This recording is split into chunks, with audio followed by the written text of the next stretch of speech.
I am retired Sergeant Darren Birch. In 1998, I was a detective in the Adult Sex Crimes Detail with the Phoenix Police Department. When I was a young kid, I learned that my grandmother had been brutally raped when she was a child. And I realized very quickly, I hate criminals. It was a Monday, I remember it vividly. I get a call from my boss, which was unusual. I can still hear him saying the words. We have a home invasion of an elderly couple, and the woman was brutally raped. Every detective has that one case for whatever reason. This particular case is that one case for me.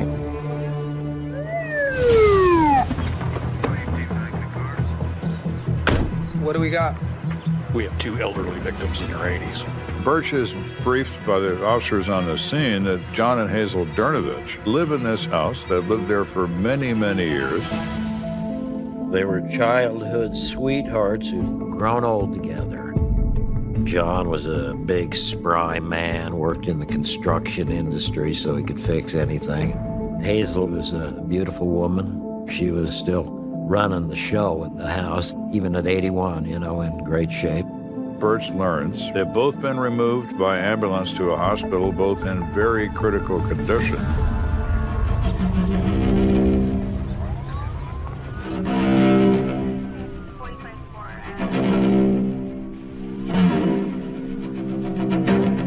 Birch looks at this crime scene and finds some things that are very disturbing to him.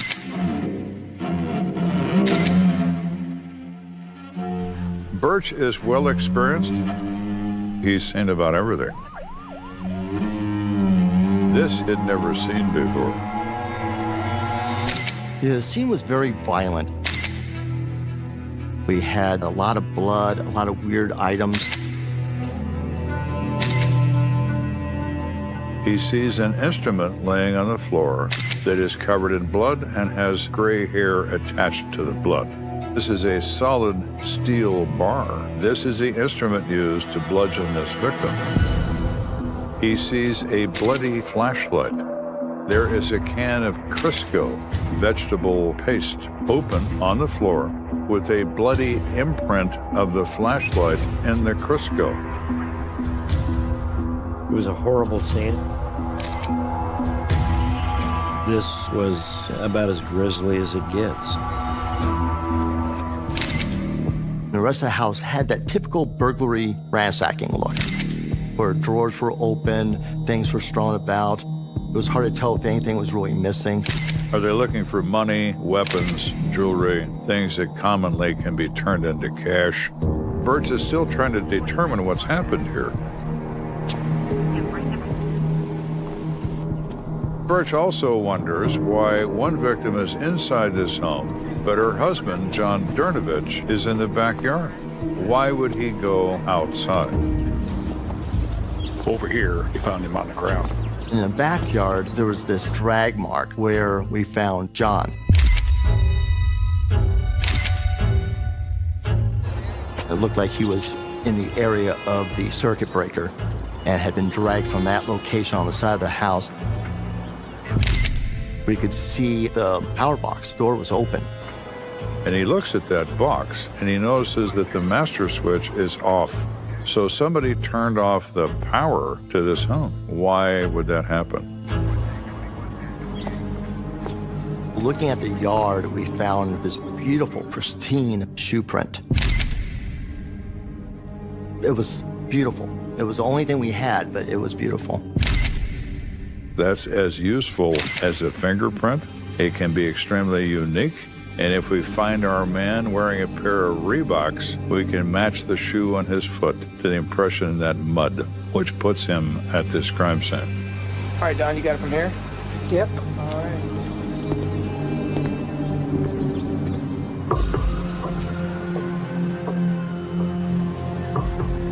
First thing I did when I arrived to the hospital was talk to the doctors.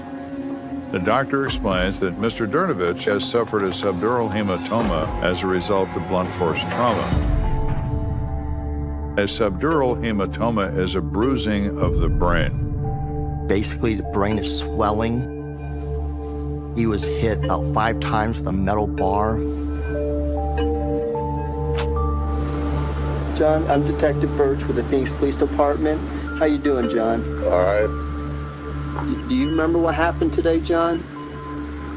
Dernovich explains that he and his wife had been watching television when the power went off in the house. He told his wife he would go outside and check the circuit box. Oh, maybe that is at the meter. You walked out to the meter box? Yeah. He saw the box was open and the master switch was off. And then the next thing he knows, he's on the ground. And I know he hit me in the back of the head, and then started tying me up with tape. And he then went unconscious and doesn't remember anything after that until he was awakened in a hospital by a doctor. So I take it you want to prosecute? Hell yeah. Thank you, John. Birch has learned something. The power box was the lure. You have a perpetrator who has a plan. He needs to draw somebody out of that house, and the way to do it is to turn off the power. I kind of looked at this as a homicide in the sense that he intended to kill these people, especially the way he brutally attacked John and, in my estimation, left him for dead. Whoever is responsible had conducted surveillance on this house. He knew a lot, and he took advantage of carrying out a plan that worked quite well. Doc, what can you tell me about Hazel? The doctor treating Hazel Dernovich says that she has a number of contusions and abrasions, in excess of 100, and she had been extensively tortured by assault much longer than her husband. And in the doctor's opinion, she was raped with an object. This draws Birch's memory back to that crime scene and explains why the bloody flashlight was bloody. People look at a crime like this and they wonder, how could you attack an 81-year-old woman? It is the epitome of the coward. Guys like this always go for the most vulnerable targets. This was a nice lady who had been brutalized beyond imagination. I was eager to talk to Hazel, see how she was doing, see if I could get some type of suspect information. Hazel, what I'd like to do is see if we can refresh your memory about what occurred, if you feel up to it. I haven't felt very good all week. It was difficult at first talking to her because it reminded me of my grandmother. This was a very petite, intelligent, feisty woman. I had to really work through that in terms of not crying or getting upset seeing this woman because she looked like she had been beaten half to death. While Birch is speaking to her, he looks at her left hand. And then I mentioned her wedding ring. I said, "Where's your wedding ring?" Did this man take your wedding ring? And she said she doesn't remember, which is normal in a situation like that. It's a traumatic experience. Then we talked about what she saw in terms of what this guy did. Hazel is wondering what's taken John so long. He was outside and he didn't come back in, and I wondered what happened to him. I went down there and it looked like there was another man there. And she said she looked at this man and said, "What are you doing?" And he dropped her husband to the ground and said, "I'll show you what I'm doing." He put electrical tape over my mouth Okay. so I wouldn't scream. And then he goes and starts ransacking. And then she remembers him coming back. And then he sexually assaults her. In my own career, I have had elderly victims, and your heart just bleeds for them. What animal did this? You feel a need to find this person right now. It was very, very painful for her in so many ways. So I focused on the suspect. Let's talk about what he looked like, if you can, just for a little bit. How old was he, do you think? Well, I would say maybe late 20s or 30, something like that. Okay. And how tall was he? He was quite tall, and he had a mustache. What race was he, do you know? Just a white man, I would think. Maybe it was suntan, I don't know. Maybe suntan? Yeah. That's a start. It's pretty vague, but it's better than Mr. X. So I very quickly realized what I need to do is see if there's anyone else that knows about that house. And thankfully, there was a housekeeper. Once a week, somebody would come in and just clean the main areas. And she said her name was Katie Powell, and she had a key to the house, but she doesn't work for us anymore. That draws Birch's attention. I'm gonna let you rest, okay? Right. Thank you, Hazel. Now we've developed a name of somebody who has the ability to come and go from this home, who was terminated of their employment by the Dernoviches. Maybe it means nothing, maybe it means everything.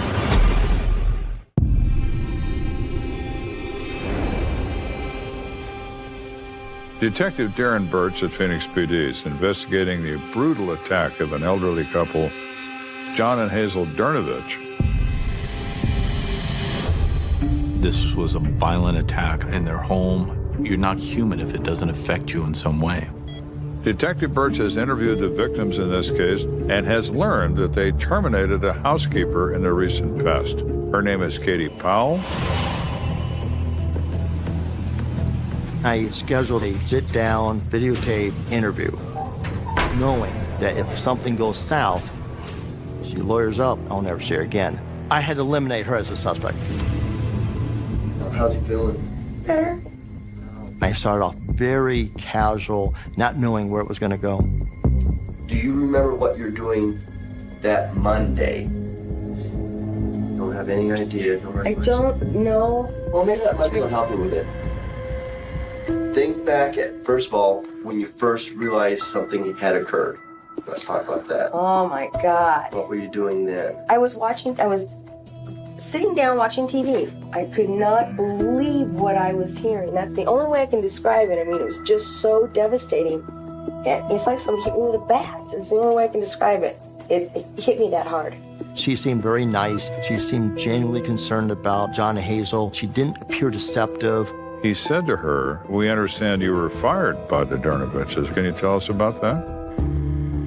I was OD'd on caretaking, and I don't think I had anything left. My cup was empty when it came to John and Hazel at that point.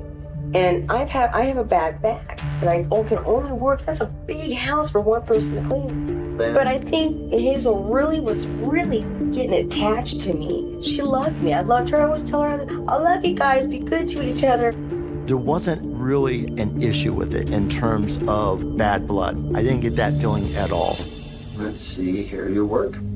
I was working at Jana King, a company my boyfriend runs. And what's your boyfriend's name? Terry.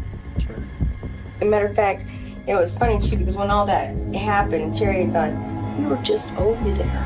When I learned that she had a boyfriend and he had been there, I had to really kind of look and decide whether or not there was a connection. Birch is thinking like a cop.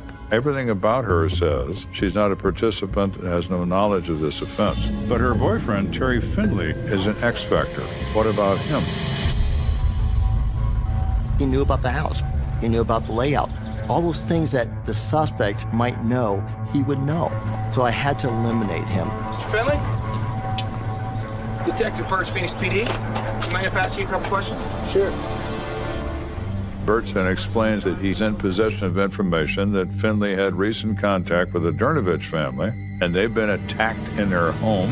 No. Finley is shocked. I was looking for a very angry criminal who had a criminal history of violence. He didn't fit that bill. He really didn't. I had a tight window. We knew when this crime occurred. He owned a business, and he also worked for someone at the same time. And so I was able to go and check on his work.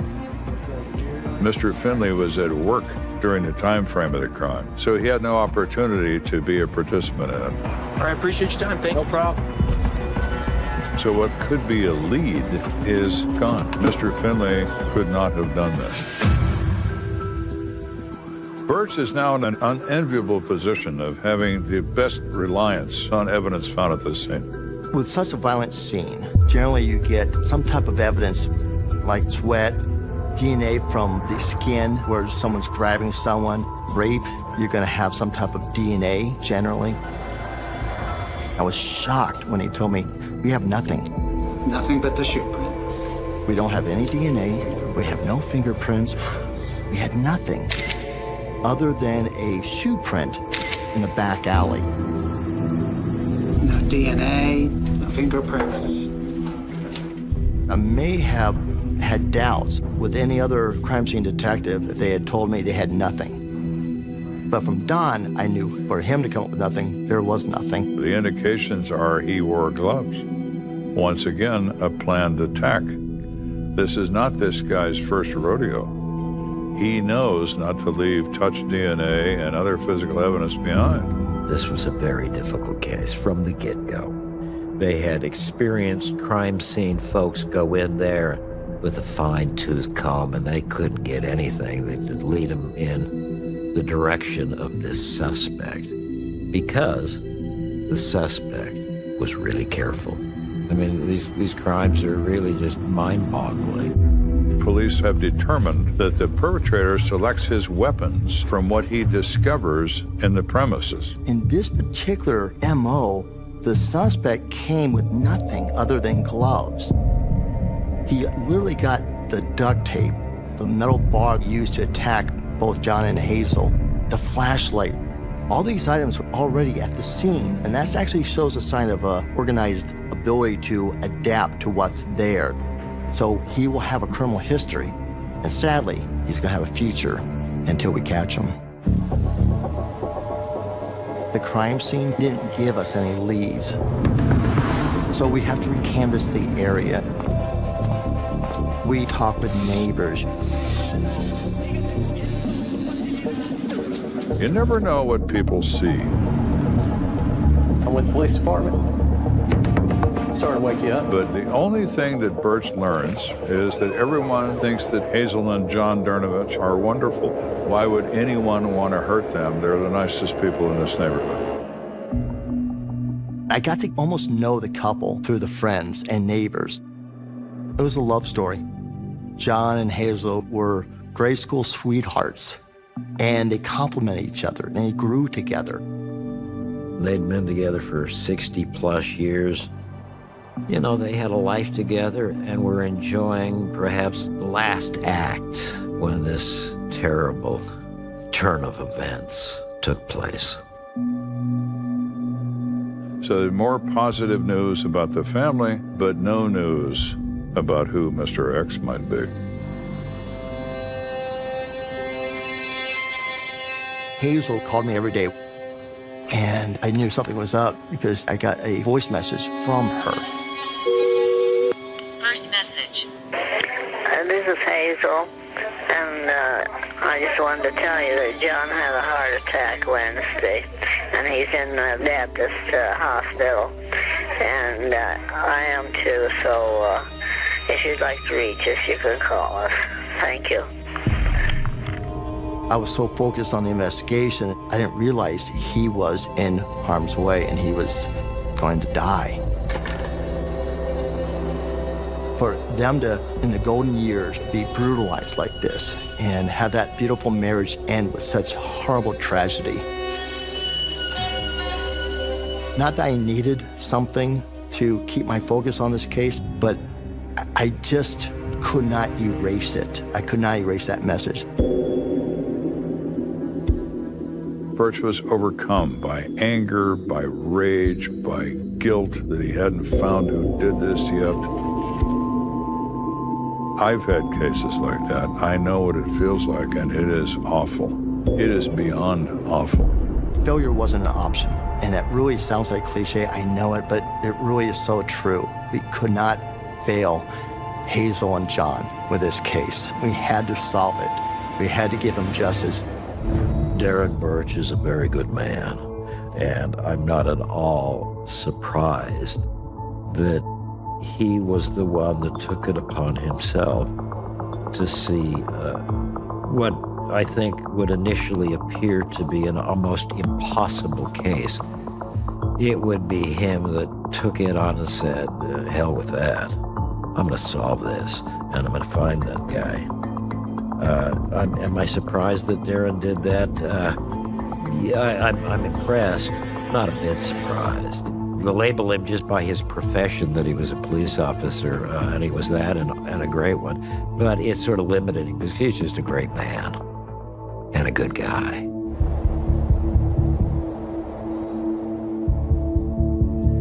After John died, everything seemed to kind of wash away. I had nothing left. So now it's time to look at crime analysis again in a different way.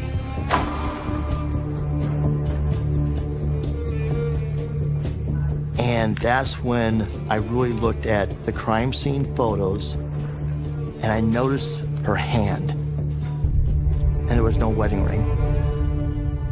And it reminded me about something that I couldn't deal with at the time because I didn't know what it meant. I looked at that photo and thought, I wonder if he removed it from her. She just didn't remember that. This gives him something else to use in searching for similar cases. So he begins by looking at cases where wedding rings or jewelry has been taken from the victim during a violent sexual assault. And that's when I found 3 robberies and a rape where the suspect physically pulled the ring off.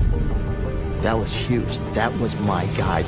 Because now I had not just the Dernovich crime scene, I had 4 other crime scenes I could look at to try to find this monster. This is the same guy doing precisely the same crime because he is a serial rapist.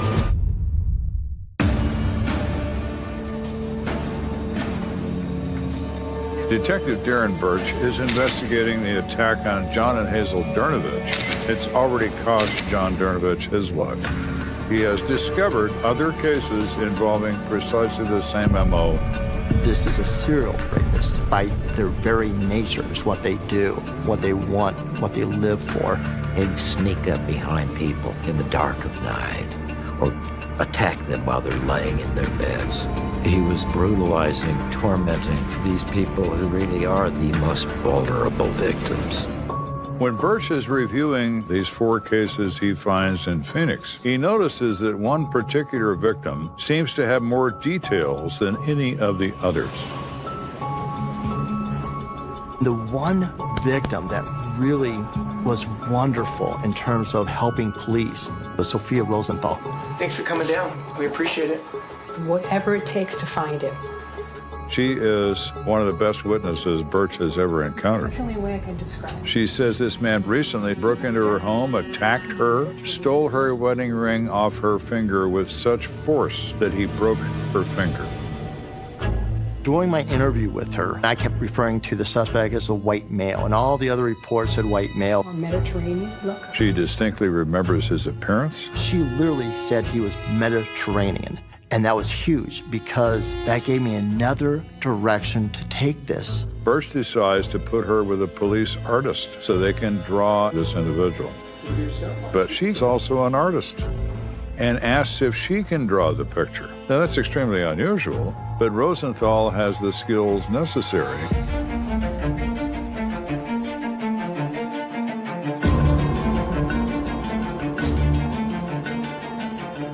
And she draws a very good drawing of an individual.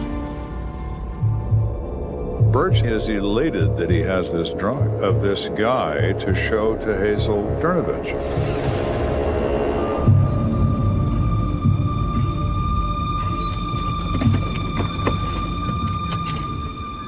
Unfortunately, the next time I interviewed her, she had a hard time talking about the rape. She could not identify him. From the composite that Sophia gave me, she couldn't give me any kind of description of the face itself, as if what she saw was a blank face. I think her memory of that event was so skewed by the horrific nature of that crime. It's just so brutally sad. I want to give her justice. And at least now we had a description, we had a composite, we had enough where we could find him, we could then build a case around it.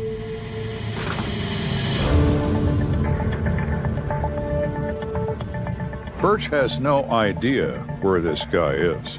He could be anywhere and could have been other places doing precisely the same thing. This is what motivates him to make a national broadcast. He puts together a bulletin which he sends all over the country through a system called the Violent Criminal Apprehension Program, asking for detectives who can respond with a similar case.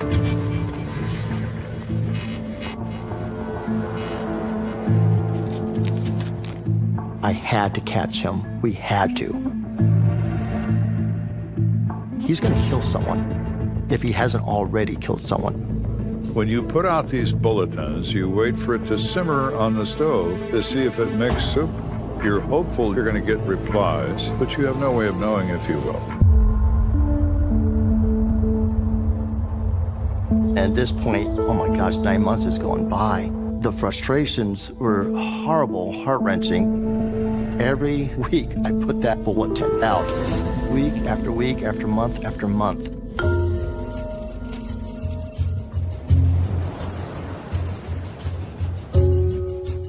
In 1998, I was a detective with the Oakland Park Police Department in South Florida.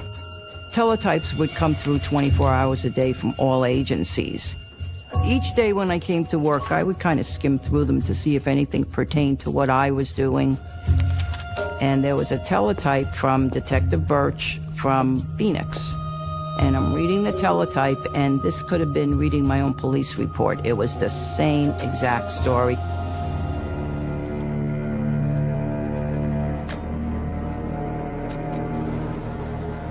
I still got chills thinking about that phone call.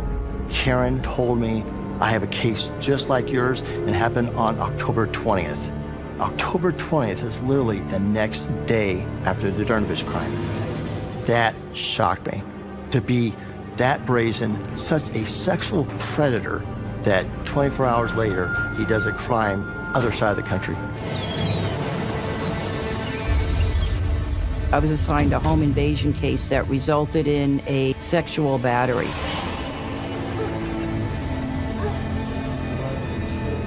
It was an elderly couple. The husband was disabled. The suspect had forced his way into the home when she answered the door. He came with no supplies. He used her plastic gloves. He immediately took her wedding ring. After he finished ransacking the house, the sexual battery took place. She then tells Birch the critical piece of information he was so hopeful to receive. We did lift one fingerprint off the dresser that he had left there prior to putting the gloves on. And we had a hit on the print. It matched to Mike Metlow, who also went by the name of Mike Urich. I literally did a happy dance and yelled to my boss, we got him, we got a name. And that's everything, because now you can compare prints and DNA, you can do all those things, you just have to have a name. We didn't have that before, it was so exciting. Immediately, I tried to do a criminal history on him. And I came up with numerous names, numerous dates of birth, driver's licenses. She realizes that he is a member or a former member of a Romani clan. Romani immigrants from Eastern Europe celebrating the birthday of a Chicago Roma king with music, dancing, and a traditional feast. But law enforcement officials say there are other families who have no connection to this one that are involved in organized crime rings. For decades, they roamed America in caravans of travel trailers and pickup trucks. But police say these criminals have changed with the times. Become so bold now that they fly to various parts of the country and rent vehicles out there. Most of the cases I dealt with were over monetary contractual deals. It was always roof repairs, driveway repairs, things that weren't done or accomplished. Somebody comes out and says they can do it for $800 cash today, and you don't see them the next day, and your roof's still in disrepair. That's called a learning lesson. It was an incredible education, learning about the crime syndicates, these organized families. I knew nothing other than what I saw in movies. Mr. Urich is a member of one of these groups, which very conveniently explains his touring around the country. They move to avoid arrest. Mike Urich is with the family doing these cons and doing these scams, but there's a certain part of him, that sexual predator, that violent nature that needs to attack women is there. And I think at some point he goes rogue, he goes off the rails, and he starts doing these side crimes. She tells Birch that, in her opinion, it's likely Urich has fled the state of Florida. Now the question becomes, where is he? There was no leads. We canvassed the neighborhood.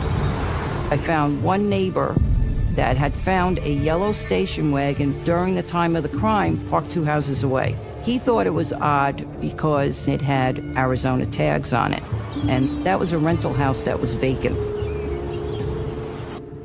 So I got a search warrant for the townhome. It was a jackpot. It was filled with large green garbage bags, packed floor to ceiling, every room. I found a huge duffel bag in one of the closets filled with jewelry. Later we figured out it was over $250,000 in jewelry in it. So there in this crime scene, rings, lots and lots of rings. My victims' rings were there, and I couldn't believe it. I found about 20 boxes of brand new sneakers, Reebok sneakers.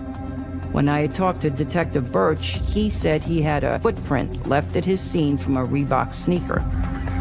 So at that point, I took scans of them and sent him the scans I had to see if they matched any of his footprints that were left at the scene. I was so excited with that because now I can bring in the only evidence I have with the Dernovich case. It was that shoe print. Birch is now armed with more than a drawing and a description. He's armed with a photograph and a name. It's Mike Urich, and this is his picture.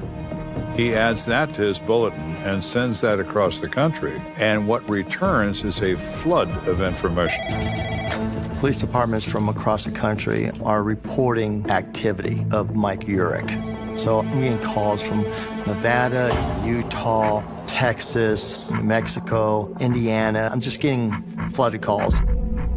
One of the replies to Birch's bulletin comes from the Chicago Police Department.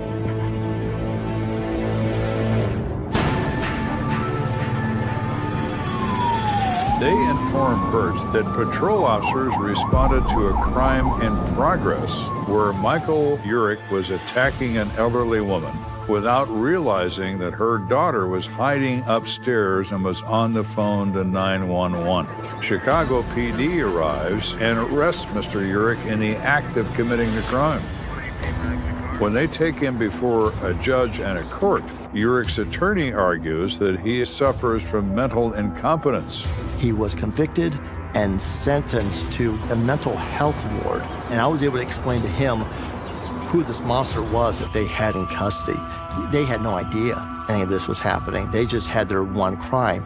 And because of that, he was going to be getting out real soon. So we all suddenly went from, we have plenty of time in the world, to we have to go now.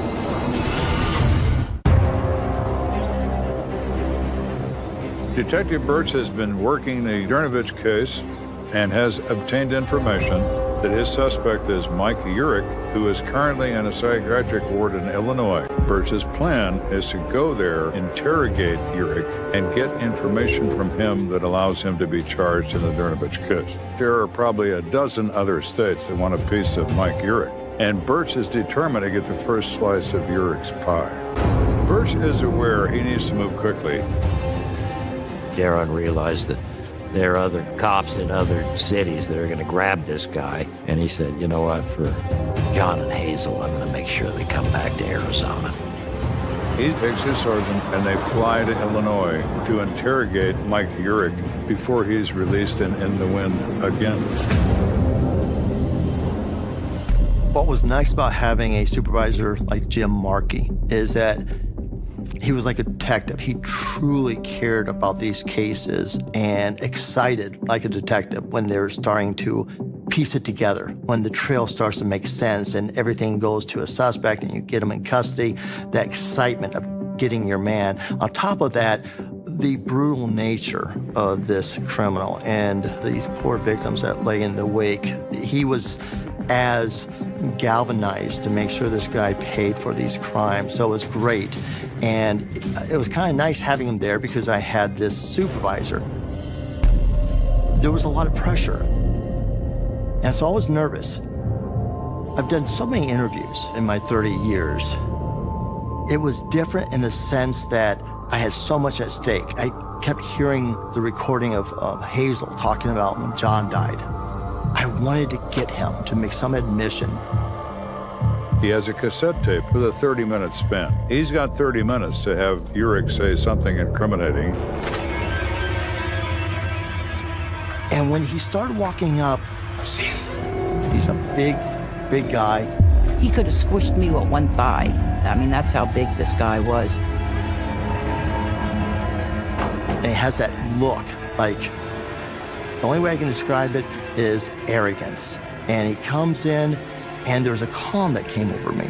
Because now, yeah, I got you. And now you gotta play by my rules. This is Detective Birch with the City of Phoenix Police Department, and I'm with Sergeant James Markey to interview one Michael Urich or Michael Metlow, who is an inmate at the Dixon Correctional Facility.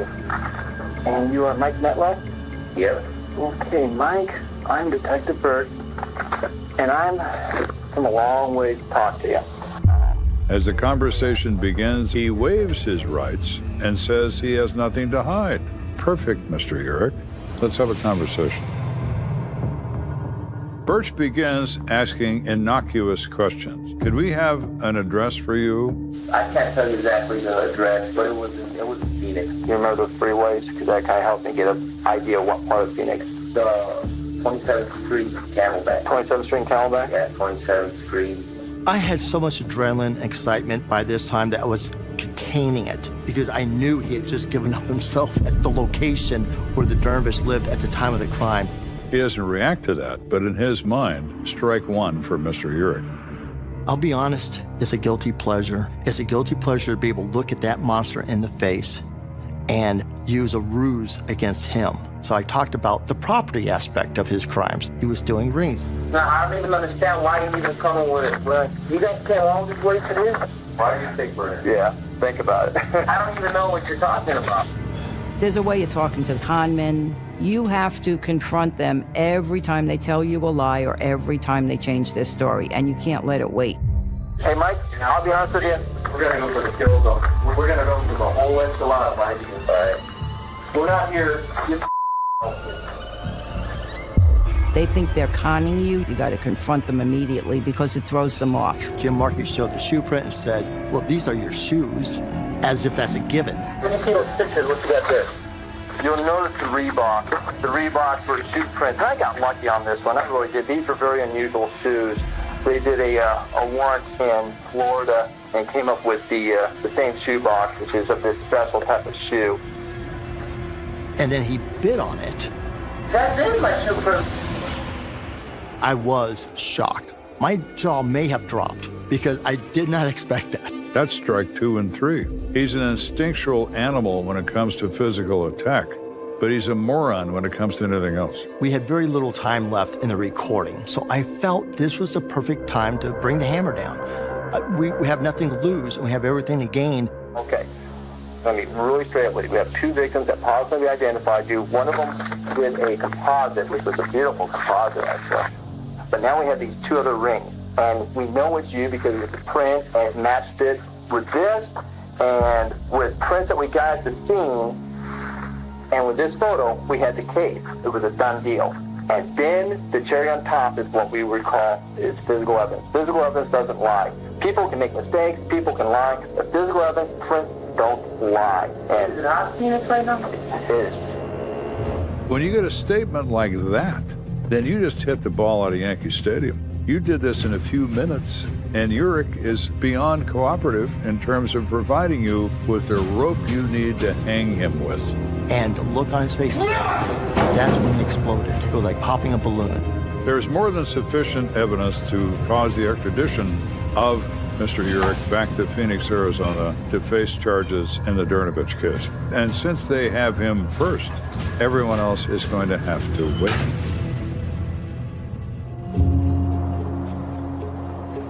Afterwards, we were giddy with excitement. We got him. It just felt really good.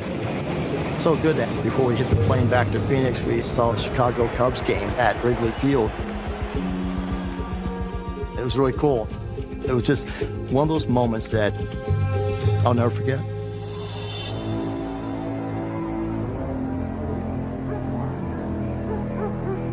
So if you consider what Urich did in the Dernovich case, he's thinking about this, he's surveilling them, he identifies them as weak and elderly, easily overcome. When he climbed over that fence, Urich opened the shed and he finds the bar from a weight set. He picks it up and walks to the power box to kill the main power supply to the house. John was the handyman. So when the power went out, there wasn't even a second thought what John was going to do. He was going to check the breakers.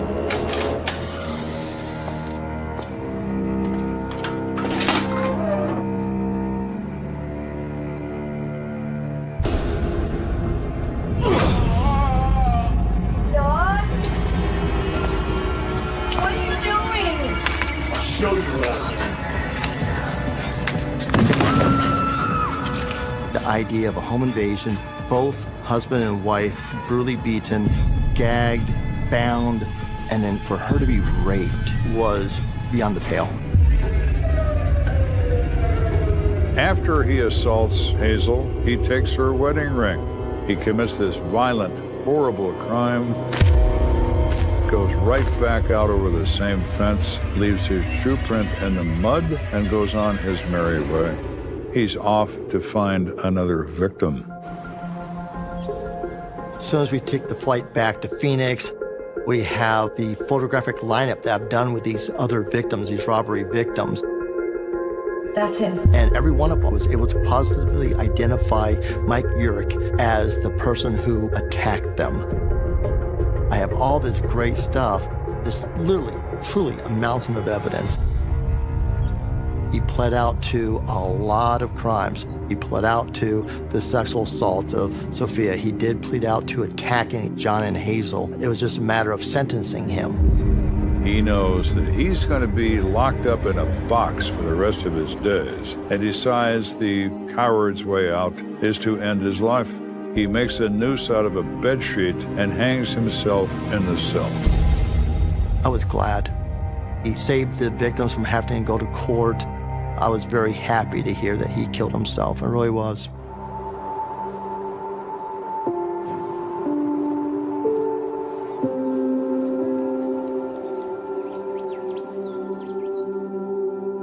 It was this beautiful love story. And for it to end on such a horrific note of not just tragedy, but torment, that hurts. To have something like this happen to him, you think, why? And I don't know if there's ever going to be a good answer to that. As an investigator, you want to give everyone justice. The culmination of this case, the arrest, that was all because of the Dernoviches. Their ability to provide me a detailed account of what he did is what gave me the persistence to continue this investigation and look for other potential victims. Because of them, we got this monster. Detective Darren Birch doesn't quit. He does what he was made to do. Find the bad guy. Somebody has to. Night slides over the Seine like ink and whispers, the kind that smudge memory and stain it for years, and the city holds its breath because a voice on the radio says a name it has not dared to speak aloud since 1995, a year that never ended for one block in the 11th arrondissement, a corridor of narrow windows where someone leaned out and saw a figure pause by a doorway and then vanish like a bad premonition. And this is where we begin, not with answers, but with the chill of a locked stairwell and a key that never turned again.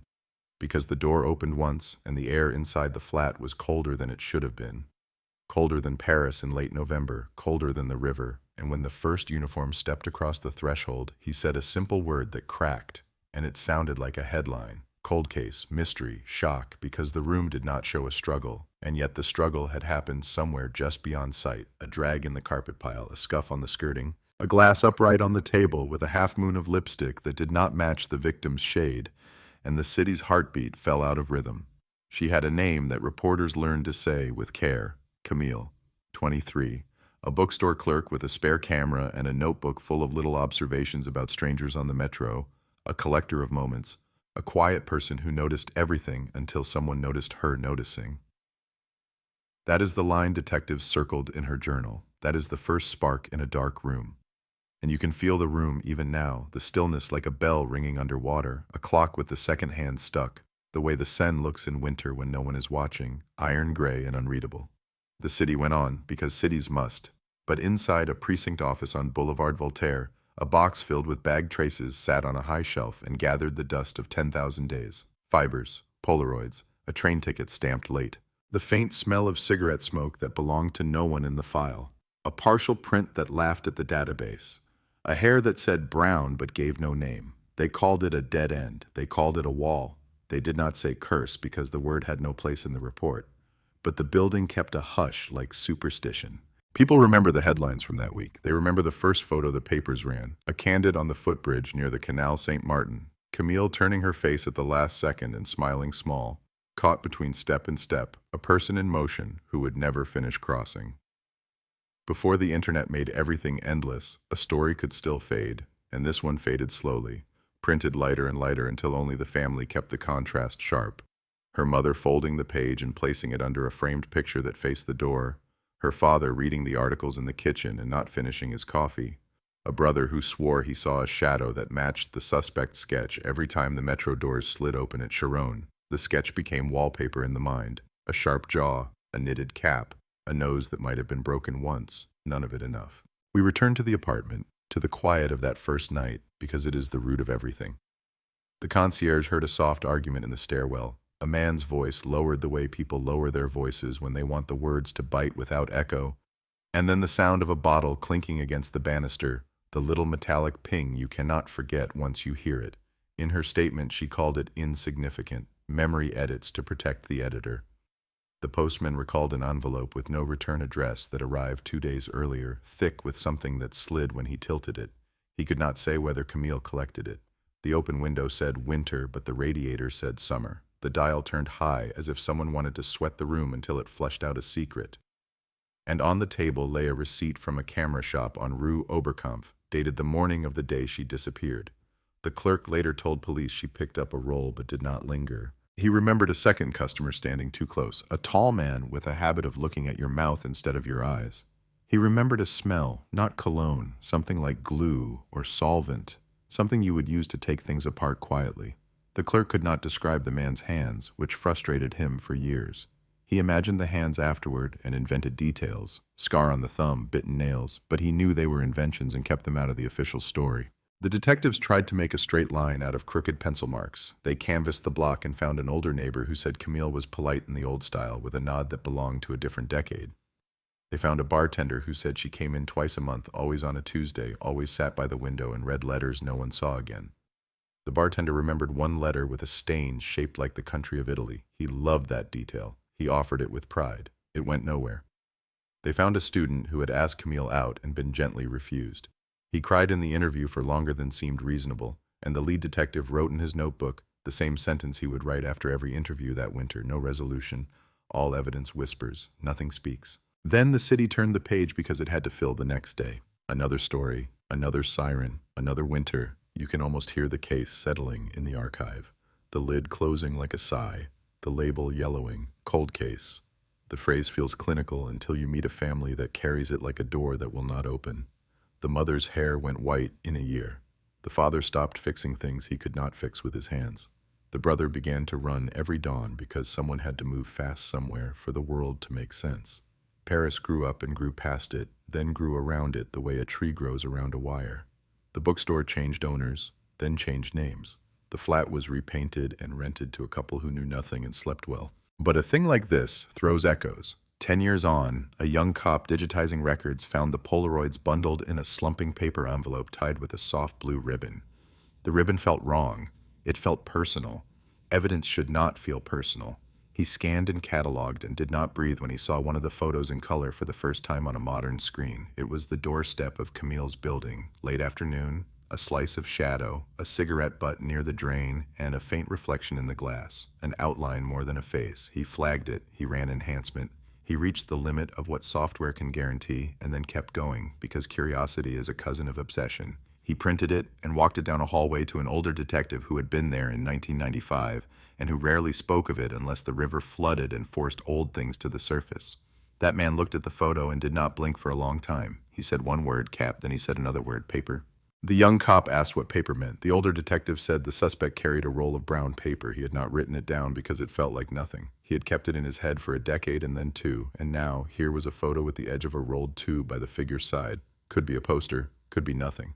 But nothing is not nothing when a case has only shadows. They sent the photo to a lab that had new light in its hands. They lifted a reflection of a reflection, a crescent of a jawline, a seam of a cap, and one tiny letter printed on the side of the tube.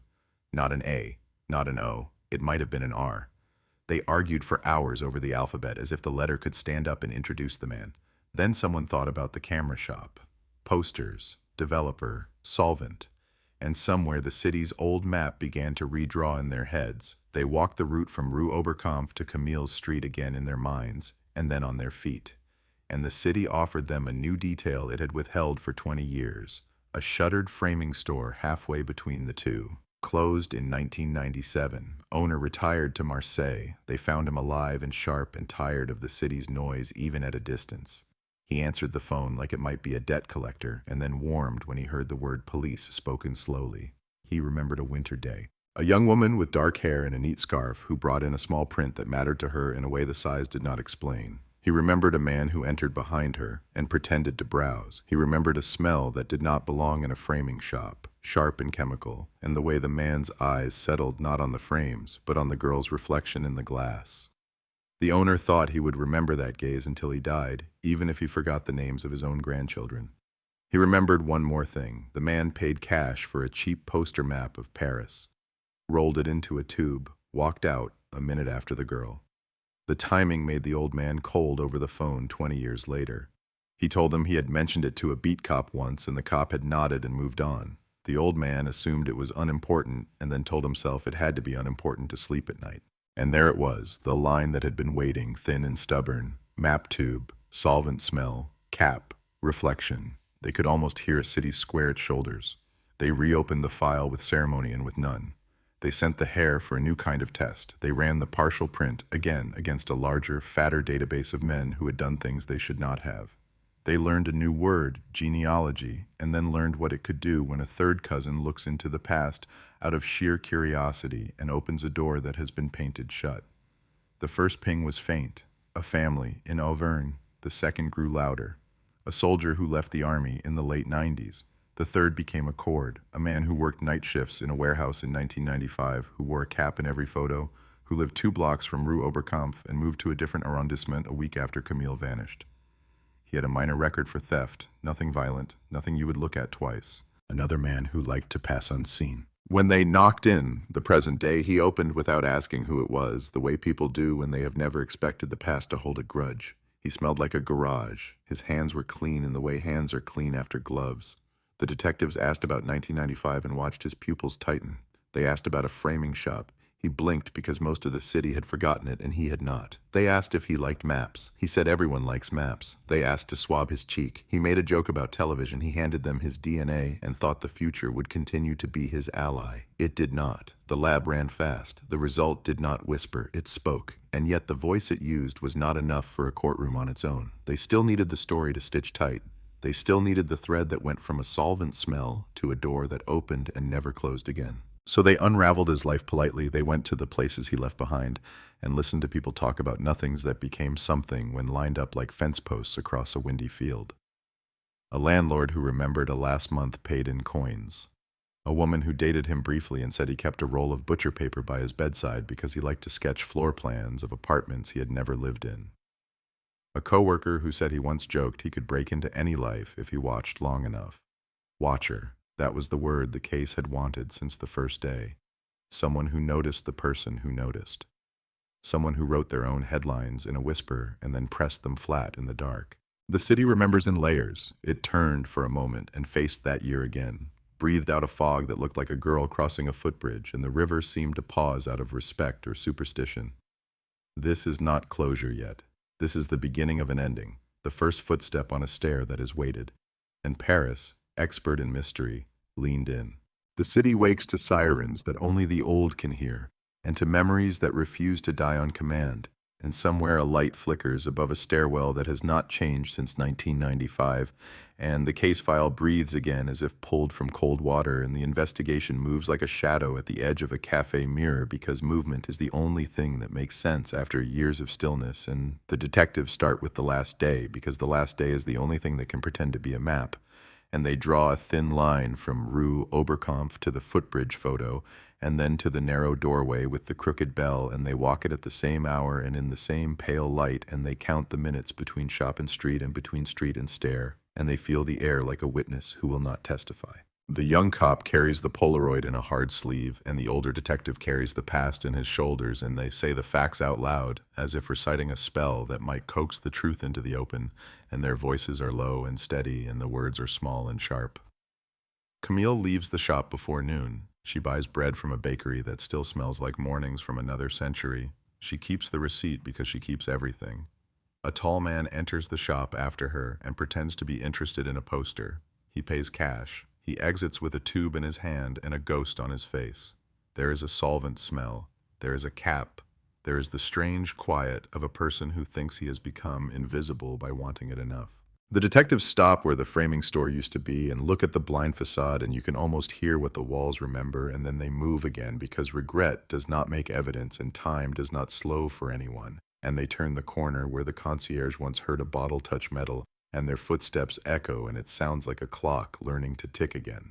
They open the old box in a new room and spread the contents with the care of people handling letters from the dead, and each piece is a voice, and each voice is faint, and the lab breathes on them, the way glass breathes fog in winter, and the case gains new eyes and new hands and new light. They send the lipstick glass for a second kind of test because chemistry has learned new tricks, and the halo on the rim whispers a brand and a batch that does not belong to Camille, and it places another mouth in the room, and that mouth speaks a season and a shop that used to stock a particular shade that flared and then vanished, and the team finds an old distributor ledger in a warehouse in Panton with pages that smell like ink and rain, and the ledger lists 5 boutique counters in 1995 that carried the shade for 1 quarter and then dropped it, and the list gives them streets, and the streets give them faces, and one of the faces belongs to a woman who remembers a quiet brunette who bought 2 tubes on a Tuesday because she said her mother always lost hers, and this woman remembers a man loitering, and she remembers the particular way some men seem to lean without moving, and the detectives feel the tiny click that comes when a tiny lock yields, and they follow it because you always follow the smallest clicks first, and you let the big doors wait for later. The hair goes out again and returns with a louder note, and the partial print gets run through a newer machine that reads ridges like a topographic map, and the match percentage climbs from laughter to consideration, and the genealogy, ping, wakes up distant relatives who never knew their family tree had a thorn, and a name begins to form at the edge of the fog, and the name is not spoken loudly yet because names have weight and the room is still learning to carry it.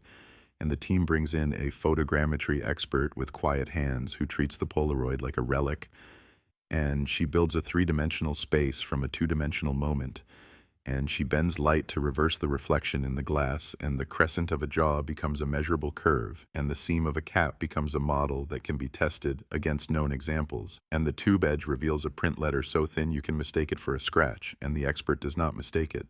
And she says the letter belongs to a brand of tourists. Maps that came in brown paper tubes that season and only that season, and she shows an advertisement from a magazine now long dead, and the font matches the ghost letter, and suddenly the poster is not a poster and the tube is not a tube, and the object is a timestamp that narrows a window from 1 winter to 1 week, and the case tightens by a notch. They revisit every interview with new ears, and the tape machine offers a sound that went unheard years ago because the microphone had clipped, and the listeners had been tired and human, and in the background of a bartender's voice you can hear a radio jingle that only aired for a short campaign, and it fixes a Tuesday and it fixes an hour, and you can almost feel the air of that room with its window, fogged by breath, and the letters on the table, and the bartender wiping the same circle because his hands needed something to do.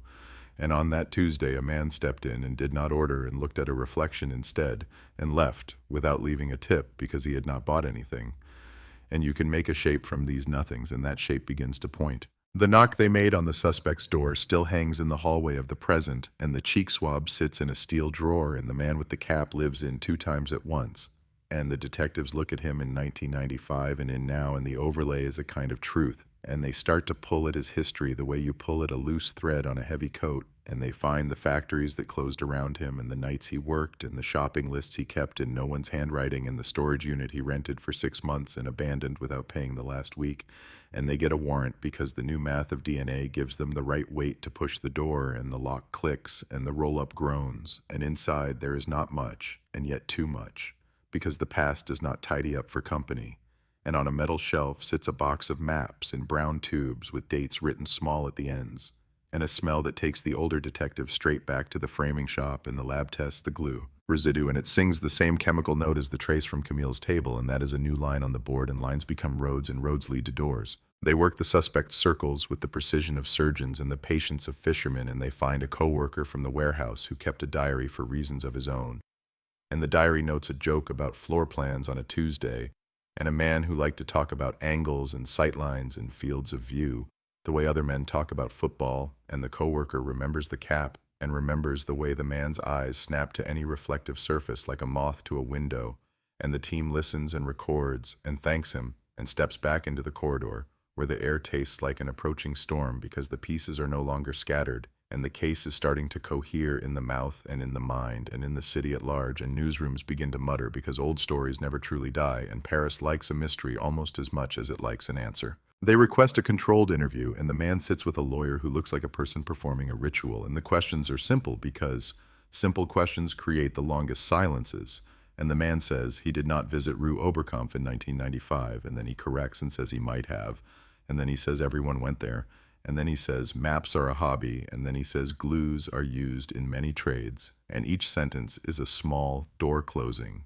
And the detectives do not force the lock because the strongest cases are patient, and they lay a photo on the table that shows the reflection in the glass, and the man does not look at it long because people rarely look at themselves when they think no one is watching, and his jaw tightens in a way the older detective recognizes because bodies betray the stories they carry.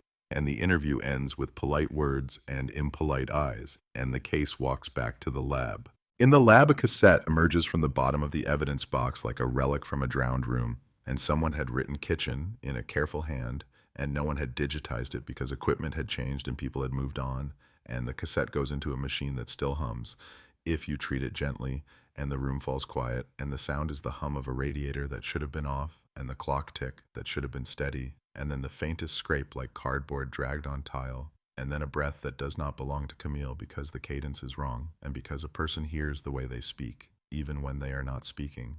And in the breath, you can sense a decision, and decisions have temperature, and this one is cold, and the audio team extracts a spectral print of the room and isolates a tone that matches the hinge of Camille's window, and it places the man inside the flat because the hinge sings only from that angle, and the defense will say coincidence. And the prosecutor will say mathematics, and the truth will sit between them with its hands folded and wait for the jury to arrive. The team builds a timeline that does not bend. Bank card pings near the framing shop from a vending machine that never made it into the first report because the receipt was illegible until a modern scanner peeled the ink back from the paper's grain.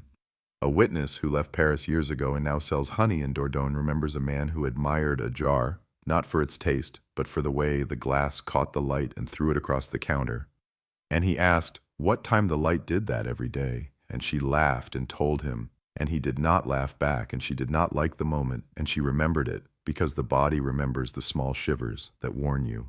The man had a cap. She did not forget the cap. She says the date felt like late November because the market sold chestnuts, and because her hands were cold, and the team lines it up with the Tuesday again, and the line holds. They reconstruct Camille's last movements with actors because sometimes you have to watch it in full size to understand, and the actress who plays Camille moves with that small smile from the footbridge photo, and the camera tracks her from shop to shop and from door to door, and the crew breathes different air because they know they are walking inside a ghost, and the director places a man in a cap at the corner, and the lens finds his reflection again, and the detectives watching from the monitor feel a pressure behind the eyes that is not tears and not anger, but the quiet surge that comes when the shape of an answer edges into daylight, and you do not want to blink in case it changes.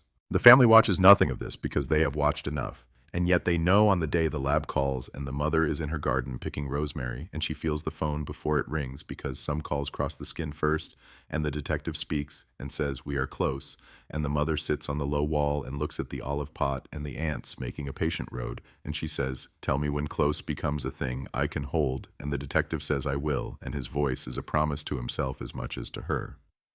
Night comes and brings a river smell to the precinct, and coffee turns to metal on the tongue, and the board on the wall fills with thin lines that now cross and recross in a net, and the center of the net is a cap and a tube and a solvent smell and a quiet apartment, and a hand that left a curl of skin on a glass that waited 20 years to be read correctly and now reads like a whisper that grows louder by the hour. What was the motive? It sits like a closed fist on the table because motive is the story that courts ask for even when the evidence weighs enough on its own, and the team goes back through the notebooks and the letters and the photographs and finds the theme that had hummed under the melody. Watching, collection, control of scene. The man sketches floor plans for rooms he will never live in.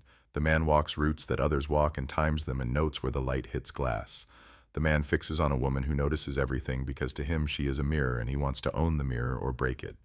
He follows her on a Tuesday because Tuesday is his ritual and rituals comfort people who are otherwise empty, and the story takes on the inevitability that the old detective feared from the day he stepped into that cold room and smelled a radiator turned too high. He carries the tube because it makes him look like a passerby, and he carries the solvent because doors have locks and locks have needs, and he carries a silence that slips under language, and inside that silence is the whole of his argument with the world. The city shifts in its sleep. The Seine leans against its banks the way old friends lean in winter. A tram rattles where one did not in 1995. A window closes somewhere that used to stay open. The investigation moves again and again and again because cases like this are clocks that only tick when someone winds them with both hands, and the detectives wind and do not stop, and the man with the cap sits in his small apartment and watches the same late-night program and does not know that the camera across the street is not a neighbor's lens but a quiet eye with a warrant and a schedule and a hunger for routine, and it learns his steps the way he once learned hers, and the circle tightens by habit and by law and by patience, and you can feel the city about to hold its breath. Because answers make a different kind of air and people feel it without knowing why. And somewhere a radio producer drafts a script that begins with a year in a street and a girl on a footbridge and the words cold case and solved lie side by side on the page like two flints that only need a strike. Dawn writes thin lines across the roofs and the camera across the street blinks to life, and the man in the cap becomes a routine that can be measured, a set of steps that begin at 6:12 when the kettle clicks and steam ghosts the window and the blinds breathe and settle, and at 6:18 he stands in the kitchen with both hands on the counter looking at nothing as if time itself could be pressed flat and kept there. And then the hallway light flicks and the door opens to a corridor that smells like old varnish and last night's dinners. And he takes the stairs instead of the lift because some people prefer the rhythm of descent, and because stairs do not record your weight the way elevators do, and he reaches the street at the same second the bakery awning rolls out and the precinct writes these numbers on a line that has waited 20 years to become arithmetic. The young cop watches in silence with the discipline of someone who knows that wanting the moment too hard can make it blur, and the older detective watches with the softness of someone who understands that moments do not arrive for you, you arrive for them. And the city exhales a narrow breath of morning, and the river wears a flat gray face that keeps secrets as easily as it keeps light. The man buys nothing. He walks. He checks his reflection in one window and then another, not out of vanity, but to see angles, to see approach, to measure how much of himself the world is taking at any given second. He turns down a side street that used to hold a bar, where the bartender with the circular wipe once stood, now a florist with pale buckets and tulips that look like folded tongues, and he pauses by the glass and counts to 3 because that is what he does before every door. The warrant for the apartment arrives with the sound of paper that has learned to weigh more than it should, and the team moves in a way that does not disturb neighbors because nothing creates the wrong story faster than noise, and inside they find a room that believes in order, and a desk that believes in lines, and a drawer that believes in defense. Beneath the socks that bring no history, they find a small roll of brown paper cut clean like a ribbon, a habit tucked into a habit, and the lab slides it under a lens and talks in phrases that make poets of chemists. Same glue profile, same dye trace, a cousin of the tube caps from the storage unit, a family of adhesives that traveled the same supply chain in the year they care about. On the bookshelf are maps organized not by place but by grid pattern, a collector's arrangement, and in the back corner of a lower shelf, a slim binder labeled Floor Plans lives under a horizontal atlas. Inside are sketches done in pencil with eraser ghosts, apartments that were never his, corridors that echo, windows noted with times of light, notes like view cone 1412, 1423 winter, and reflection seen at 10 mem, best with cap brim low, and the binder feels less like hobby and more like rehearsal. The couch smells faintly of solvent, the kind that strips labels without tearing the paper beneath, and the older detective's eyes harden because the air tastes like the old framing shop even now. None of it is a crime alone. Together they hum like one instrument tuning to itself. A neighbor talks without being asked because neighbors hold weather reports and secrets in equal measure, and she says he was polite in a borrowed way, and he did not borrow sugar because he did not cook. But once he borrowed a dowel rod because he said his maps curled and he wanted to keep them flat on the desk, and she thought that was harmless and charming in a lonely sort of way, and now she wishes she had asked why a man needs a map to stay still. The team thanks her and tapes the door with quiet blue and steps back into a hallway where the elevator door huffs open as if relieved to have been left out, and the precinct returns to its screens and its whiteboard, and a silence that collects at the edges of rooms that know more than they are saying. The lab calls and speaks of the glass again, the lipstick ring, the batch number that belonged to a shipment that passed through a distributor that handled boutique counters near Place de la République, and there the list of customers includes a name that might belong to a friend of Camille's mother, a woman who used to host a small reading group in her kitchen on Tuesdays when the city felt safer and the bread was always warm and the letters on the table were always personal. They knock. The woman is older now, and her eyes have that bright fog that looks like constant sunrise, and she says she remembers Camille because everyone who truly met her remembers the way she put her whole attention on you, like a hand on your shoulder and held it steady, and she says, yes, Camille had a gift tube once, a tiny one with a ribbon, a novelty sample that came in a brown paper sleeve from a map shop because promotions used to be strange and clever, and the woman thinks she might even have kept the sleeve because she likes paper that feels like years. In a drawer she finds it, a half-remembered keepsake with a stamp from a shop on Rue du Faubourg du Temple that closed in 1996, and the stamp's ink has bled, but the crest is still a crest, and the font is still the same small serif as the ghost letter in the Polaroid reflection. The evidence bag seals with a small sigh, the sound of a door closing gently behind someone who has already left the room. The lab fits sleeve to glue profile into dye spectrum into tube cap memory, and the constellation forms a new shape on the map of the case, and that shape leans toward the suspect like a shadow at noon. They run the cheek swab through the lattice of cousins again, and the genealogy expert folds a family into a triangle and then a diamond and then a sieve that catches a grandfather's brother who never married, and a cousin who moved to Clermont, and the line keeps narrowing until it passes through the suspect like a thread through an eye. Not the perfect certainty of television, but the stubborn mathematics of blood saying what it can say without overreaching. And the prosecutor leans on the board with both hands and nods because now the story can walk in a courtroom and not stumble on the first step. Still, they need the city to speak once in its own voice. They need a witness who saw what he did not know he saw. They drag a small portable screen and a projector into a room above a cafe and invite the old shopkeeper from the framing store and the clerk from the camera shop and the bartender who once wiped a circle into a ritual and the concierge who heard a bottle tick the banister and the woman from the reading group and the neighbor with the dowel rod, and they show them a composite that has no face, only posture, only angle, only a way of standing that is a signature without letters. And one by one they nod or shake their heads or squint or swallow, and most say they cannot be sure because memory is a soft metal and bends. And then the concierge leans forward and says the man at her stare had a particular way of keeping his shoulder close to the wall, as if he needed the wall to hold him up, and the footage from the camera across the street shows the suspect doing the same in 2025 when he thinks no one is watching. And the room grows still because habits are fossils the body leaves in the air without permission. Late afternoon brings the river's metal taste and the city's traffic to a dull chant, and the team breaks the storage unit lock on a second space connected to the suspect's old name. A space paid just long enough to look forgettable, and inside there is a wooden crate heavy enough to require 2 hands, and the lid yields like a secret that has practiced surrender.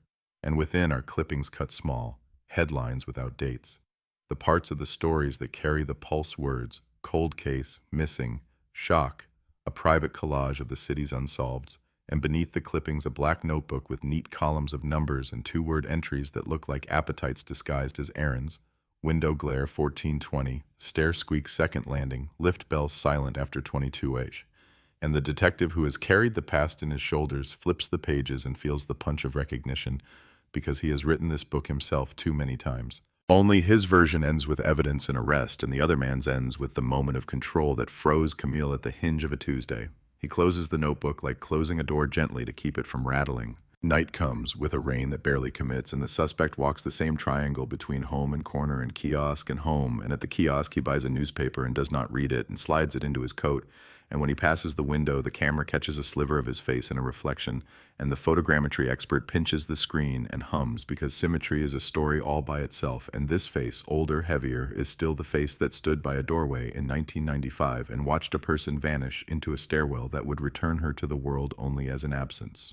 They do not move on him tonight. Patience is a quiet engine, and it is running. The older detective stands by the window with the rain dots making a morse of slow messages and sips a coffee that tastes like wire and thinks about the cassette-labeled kitchen and the breath that sounded like a decision, and he wonders where the decision grows in a person like this, in the bone or in the habit or in the hunger for angles. They revisit Camille's journal because the narrative has to center her again and not drift into the gravity of the man who made himself a planet, and the small observations read like the city's own handwriting. A woman on line 9 holding a bouquet of parsley, the way someone would hold a bird. A child counting cracks from Bastille to Voltaire.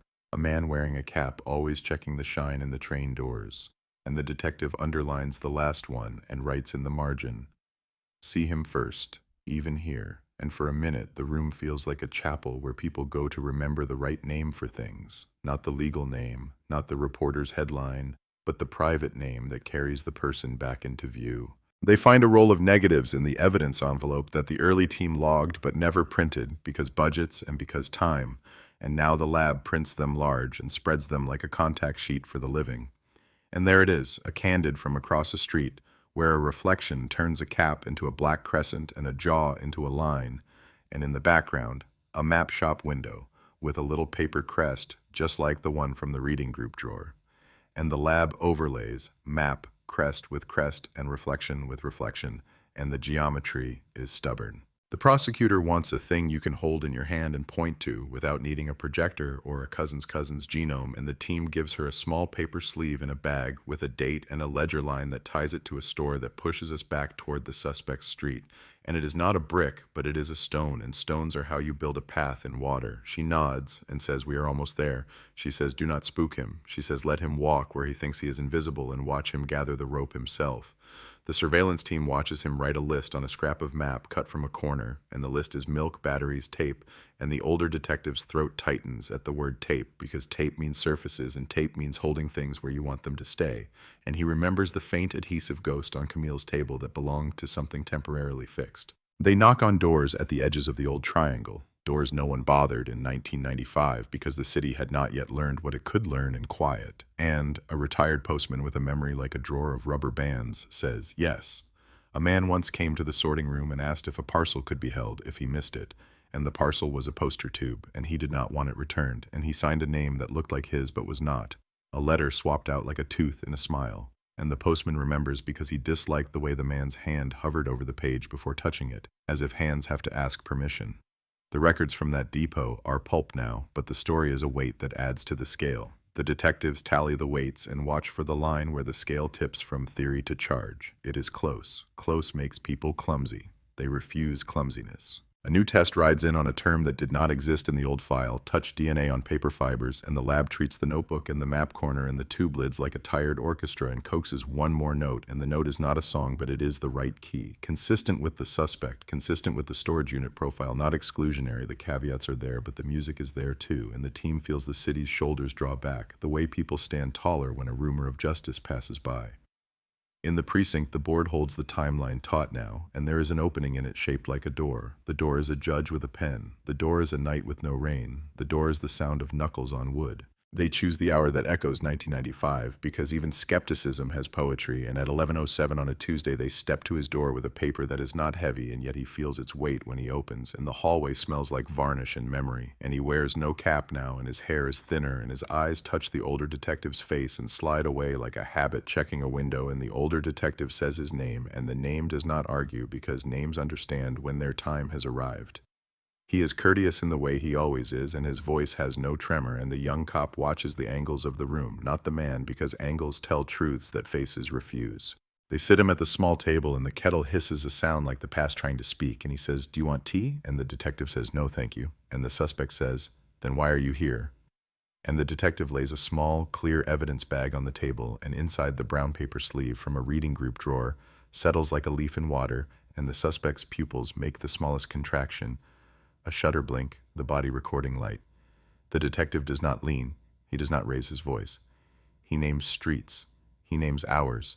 He names a cassette labeled kitchen and a hinge that sings only from inside the room.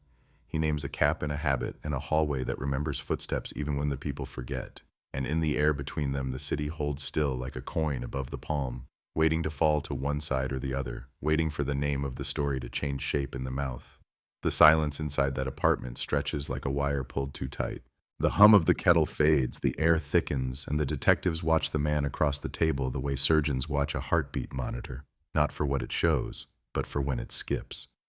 The suspect's hands stay flat, palms down, fingers spread as if pressing against invisible paper. He looks at the brown sleeve in the bag, the faint crest bleeding through the translucent plastic, and then looks up at the older detective. No fear, no confession, just a blink that lasts a half second too long. The young cop marks the time. The older detective doesn't speak yet. Silence is leverage. Silence weighs more than questions. Finally, the suspect says, calm as if discussing whether, "You've carried this a long time." The detective answers, "So have you." They escort him to the precinct. No handcuffs yet. A storm builds outside, soft thunder curling behind the roofs. Paris looks washed out and brittle, as if the city itself knows what's about to surface. In the interrogation room, the table is colder than memory. The fluorescent light hums above them, steady and merciless. A microphone sits between them, its red light blinking slow like a heartbeat under anesthesia. The suspect leans back. He asks for coffee, black, no sugar. The detective nods to an officer. They wait. No one speaks. When the cup arrives, he wraps both hands around it, and the steam fogs his glasses. He doesn't drink. He looks at the young cop and says, "You weren't even alive then." The young cop nods. "That's why I'm not tired of it." The tape begins. Questions uncoil in the air. Name, address, employment history, all routine. But beneath the rhythm of procedure, there's another pulse, the slow tightening of time. When asked if he remembers Camille, he shrugs once. "I knew many people," he says. "I don't remember every face." The detective tilts his head slightly. "But you remember the apartment," he says. "You remember Rue Oberkampf." The suspect's jaw twitches barely. "That was decades ago." "And yet," the detective says, "the paper remembers you." The evidence slides across the table one piece at a time, small as breath. The Polaroid reflection, the notebook with floor plans, the tube caps, the solvent traces, each item placed with care, each pause deliberate. The suspect studies them with the detachment of a man looking at someone else's mistakes. When they mention Camille's name again, it hangs differently this time, less like a victim, more like a clock that just started ticking again. He presses his fingertips together. "You think I killed her," he says, softly. The detective replies, "We think you couldn't stand being unseen." A long pause follows. Outside, rain begins. The sound against the glass becomes percussion. The young cop watches a drop trace down the window and break apart near the sill, leaving a trail like handwriting. The suspect leans forward, voice low. "You have DNA," he says. "That's all?"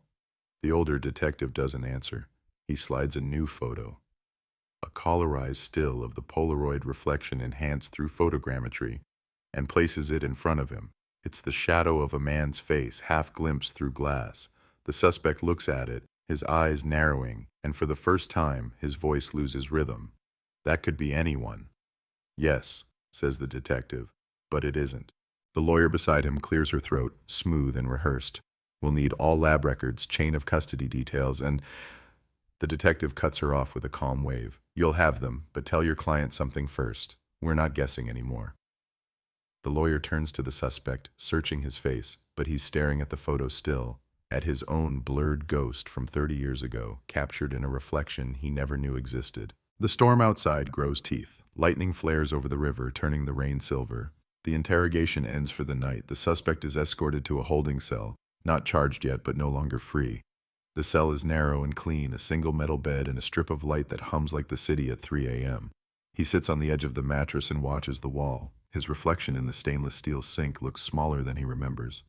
He traces a finger through the condensation and writes nothing.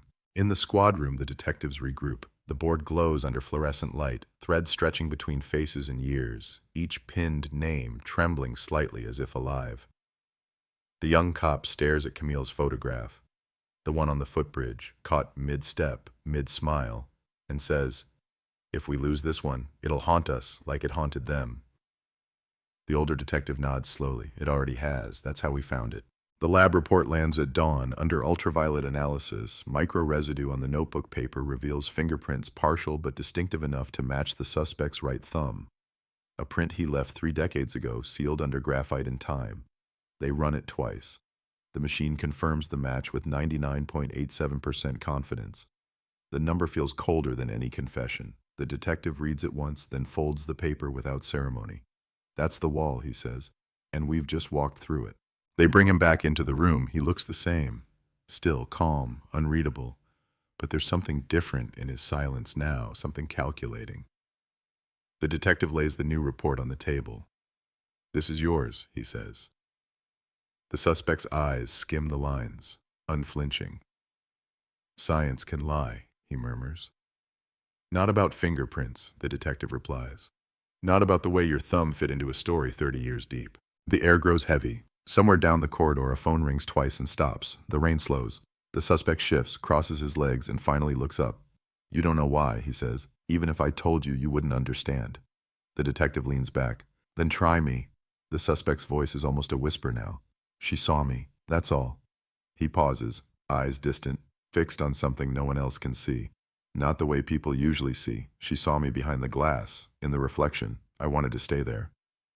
The young cop's pen stops mid-line. The words hang like smoke. He doesn't say more. He doesn't need to. The detectives exchange a glance that says it's enough, but procedure is patient. It needs shape, not poetry. The statement is recorded, parsed, replayed. Lawyers hover. Files multiply. By afternoon, the press catches scent. Paris, 1995, cold case reopened. Suspect detained after DNA link. Headlines bloom across phones and screens like a sudden fever. The river carries the echo. Outside the station, a crowd gathers. Reporters, photographers, old neighbors, strangers who remember the story from youth. Microphones sway like weeds in the wind. Flashbulbs burn white holes in the evening air. The detectives exit through a side door, heads low. Inside, in the holding cell, the suspect sits motionless. The young cop watches through the one-way glass. "He's not afraid," he says. "No," replies the older detective. "He's remembering." The next morning, the mother arrives. Time has carved her small and steady. She carries a folder worn at the edges, filled with photocopies of Camille's poems, her drawings, her letters. She doesn't ask for details. She just asks to see his face. For a moment, the detectives hesitate. The law prefers distance between pain and procedure, but the older one nods. They allow her a glance through the glass. She steps forward, slow, her breath fogging the barrier. The suspect sits inside, the same cap resting on the table before him, the same eyes that watched reflections 30 years ago. She studies him in silence for a long time, and then quietly she says, "You don't win, you know. You only pause." The suspect doesn't look up. The guards lead her away. When she leaves, she walks down the steps and into the morning light that finally breaks clean over the Seine. The city looks softer, almost forgiven. Inside the precinct, the board is erased. The threads come down, but one photo stays. Camille on the bridge, the half smile, the sky unfinished behind her. The detective pins it back up and stands for a while. "Cold case solved," he says softly. Not for the report, not for the press, but for the silence that has waited all these years to be filled with something other than grief. Outside, the bells strike noon. The sound folds into the air like a name finally spoken without fear. And Paris, the city that never forgets, the city that hides ghosts in every reflection, exhales. The word solved makes the evening news, but Paris does not believe it right away. It never does. The city has learned that closure is only another kind of silence, and that justice, when it comes after 30 years, feels less like triumph and more like an echo that's taken too long to return. The television anchors say the phrase with practiced gravity, "Paris 1995, cold case solved," and the words roll smooth across screens in cafes and kitchens and metro stations where nobody stops to watch. But for the detectives who lived inside the file, the story is not over. The case may be solved, but the air around it is still charged, electric, uncertain, as if the ghosts haven't yet agreed to rest. That night, the precinct is quieter than it has been in weeks. The hallways smell of rain and coffee grounds. The suspect sleeps, or pretends to, under fluorescent hum. The older detective sits at his desk with the window open just enough to hear the river moving below. The young cop stands beside the evidence board, staring at the timeline, now a graveyard of crossed-out dates and pinned names. He says softly, "What happens now?" The older detective replies, "Now we start forgetting, the way the city wants us to." But neither of them moves. The paperwork comes in waves: statements, warrants, confirmations, chain of custody signatures. It's the kind of administrative rhythm that follows the storm, the dull aftersound of procedure, the DNA match, the fingerprint, the confession that isn't really a confession, each line typed, sealed, archived. Yet, beneath the bureaucracy, something restless lingers. The young cop looks at the old Polaroids again. He can't stop. The reflection in the glass still bothers him. He zooms in until pixels blur into static. He isn't sure what he's searching for anymore, maybe proof that the reflection knew what was coming. The next day, the suspect's lawyer files for dismissal of the statement, claiming fatigue and psychological manipulation. It's expected. The legal machine turns predictably. Still, the prosecution has enough: DNA, prints, possession of linked materials, witness corroborations. The trial is set for the following winter, a date that feels unreal, like something that will happen to other people in another city. For now, the suspect remains in custody. News spreads in layers. Old neighbors appear on television. The concierge, her hair white now, stands in front of the camera and says she always knew something was wrong with that man. The bartender says he feels vindicated. The shop clerk looks into the lens and says he can finally sleep. Every face carries a strange mix of pride and unease, as if justice, after so many years, has arrived wearing someone else's clothes. The city digs into its archives. Reporters pull up old footage, interviews, street shots, photos of the crime scene from 1995. They run split screens, then and now. The bridge where Camille once smiled is still there, still crossed by strangers who have no idea what story they're walking through. A journalist narrates, "For decades, this case symbolized Paris's unhealed wounds. Tonight, that wound begins to close." The sentence feels neat, too neat. The detective watching from the break room turns off the TV. He knows the wound never closes. It only learns to look cleaner. Later, he walks home along the river. The water glints under sodium light, slick and metallic. He stops at the spot near the Pont de Sully, where the first missing person posters once hung. The lamppost is new, the paint still bright, but the shadow it casts is the same. He closes his eyes and hears again the shuffle of shoes on damp stone, the echo of a voice shouting her name into the dark. He thinks of Camille's mother, her steady calm when she looked through the glass at the man who took her daughter's future and said, "You only pause." He wonders if pause is the best the world can do. Meanwhile, in his cell, the suspect starts to write. It begins with short notes, phrases, diagrams, maps again, drawn on scraps of state-issued paper. The guards think it's harmless. The psychiatrist assigned to him says it's a coping mechanism. But the notes grow stranger. They form grids, measurements, angles of view, labeled observation points. In one, he draws the detective's face, not accurate, not quite human, but recognizable in outline. Beneath it, a single word, reflection. When they ask what it means, he smiles faintly.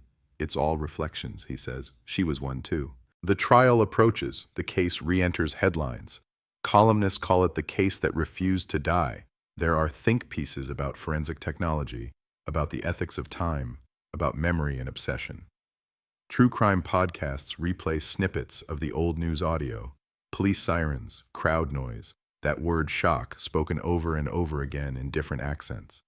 People listen on the metro, on their way to work, the story sliding into the rhythm of the city's heartbeat. When the trial opens, winter has arrived again. Snow collects in thin layers along the steps of the Palais de Justice.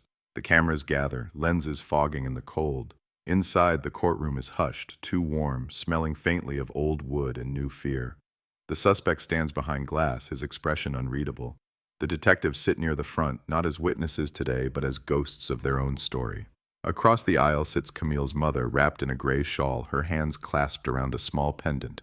The prosecutor speaks first, calm, deliberate. He unfolds the case piece by piece, each fact laid out like a stone path leading toward the inevitable. DNA match, fingerprint match, map sketches identical to the victim's floor plan, solvent trace. The defendant's own words, "She saw me." The jury listens, quiet, attentive. The suspect's lawyer counters, painting a portrait of circumstantial evidence, arguing contamination, questioning timelines. The debate becomes rhythm, call, and response, science against doubt, logic against time. But when the photo of Camille on the bridge appears on the screen, the courtroom stops breathing. The mother closes her eyes. The young cop grips his pen too hard, ink smearing across his notes. The suspect looks at the photo longer than anyone expects. His jaw tightens. "She smiled," he says suddenly, breaking the silence. The lawyer places a hand on his arm, but he continues, eyes on the image. "She smiled because she thought the city was hers.